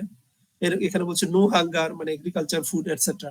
আমি যদি হেলথ নিয়ে বলি গোল নাম্বার 3, আমি যদি এডুকেশন নিয়ে বলি গোল নাম্বার 4, আমি যদি সে এনার্জি নিয়ে বলি ক্লিন এনার্জি গোল নাম্বার 7, আমি যদি ইন্ডাস্ট্রি নিয়ে বলি গোল নাম্বার 9, আমি যদি ক্লাইমেট এগ্রিকালচার এনভায়রনমেন্ট নিয়ে বলি অনেকগুলো গোল আছে। দেখেন 13 নম্বর ক্লাইমেট, এই যে এইখানে কিছুটা এনভায়রনমেন্ট আছে, এখানে কিছুটা এনভায়রনমেন্ট আছে, এটাও কিছুটা এনভায়রনমেন্ট আছে, অনেকগুলো, ঠিক আছে না? এই সাস্টেনেবল যেটা বলবো ওখানেও কিছুটা এনভায়রনমেন্ট আছে। সো আপনাদের প্রত্যেকটা সেক্টর কোনো না কোনো এসডিজির সাথে ট্যাগ করা যাবে, ঠিক আছে? এটা একটু দেখে নিবেন। আর ফাইনালি এরপরে গিয়ে আপনারা কি মনে করেন এর বাইরে এমন কি ইনিশিয়েটিভ আসা উচিত ছিল আপনার যে সেক্টর আমি অ্যানালাইসিস দিয়েছি সেখানে? এটা চোখ বন্ধ করে আপনি চিন্তা করেন, এই রিলেটেড প্ল্যান, পলিসি, টার্গেট, অথবা রিয়েলিটি খোলা চোখে খোলা ইয়েতে আপনি দেখেন বাংলাদেশে যা হচ্ছে না সেগুলা কি কি আপনার সেক্টরে, যেগুলো এখানে আশা আছে আনা উচিত বলে আপনি মনে করেন, যেটা গত বাজেটে আসতে পারতো। আর এটা হলো আগামী বাজেটের জন্য সাজেশন কি আপনার সেক্টরের জন্য। দ্যাটস অল, ঠিক আছে? কারো কোনো কোশ্চেন থাকলে আমাকে জিজ্ঞেস করতে পারেন। আমি জানি আপনারা কনফিউজড হয়ে যাবেন যে অনেক কিছু আছে এখানে, বাট কনফিউজড হলেও it's not that difficult, believe me. একটু আমি গাইডেড করেছি, চেষ্টা করেছি যতটুকু গাইডেড করা যায়। আপনারা একটু দেখেন, যেহেতু আমাদের এখনো মানে প্রেজেন্টেশনের ডেডলাইন আমরা ফিক্স করতে পারিনি, আপনারা একটু দেখেন। আগামী সপ্তাহে প্রয়োজন বোধে আমি আরেকটা সিটিং আপনাদের সাথে দিব, যদি যে তখন ততদিনে আপনারা বুঝতে পারবেন যে আপনারা কি বুঝতে পারছেন কি বুঝতে পারছেন না, ঠিক আছে? স্যার হ্যাঁ হ্যাঁ স্নিগ্ধা, স্যার এখানে যে আপনি বলছেন যে budget can be analysed under 4 following themes, তো এই থিম গুলোকে আমরা আপনি যেই টেমপ্লেটটা দিছেন সেখানে কিভাবে ইনভলভ করব? মূলত আপনারা টেমপ্লেটটা ফলো করবেন, ঠিক আছে? ওই ফলোইং থিম গুলা ওই টেমপ্লেটের ভিতরে চলে আসছে, স্ট্রেংথ উইকনেস সবই ওখানে চলে আসছে, ওকে স্যার, থ্যাংক ইউ। ঠিক আছে? আপনারা মূলত যে টেমপ্লেটটা দিয়েছি টেমপ্লেটটা ফিল আপ করার চেষ্টা করবেন, ওটাই হবে আপনাদের মূল টাস্কটা, ওইটা হবে। আপনারা তাহলে একটু গ্রুপের ভিতরে একটু ইন্টার গ্রুপ ডিসকাশন করেন, আমরা উইদিন দ্য গ্রুপ আপনারা একটু সিটিং দেন, ডিসকাস করেন, ডকুমেন্ট গুলো একটু দেখেন। আপনাদের ভিতরে একটা দুটা সিটিং হওয়ার পরে আগামী সপ্তাহে আমি আপনাদের সাথে আবার আপনাদের প্রবলেম সলভিং টাইপের একটা ক্লাস নেব। আই এম শিওর যখন এগুলা ডকুমেন্ট দেখবেন, কাটাকাটি করবেন, কোনো না কোনো আপনারা ফেস করবেন, কনফিউজড হবেন, সেটা নিয়ে আমি একটা প্রবলেম সলভিং টাইপের ক্লাস করাবো আগামী সপ্তাহে। তখন আমরা ডিসাইড করব প্রেজেন্টেশনটা আমরা কবে করব। ফাইন?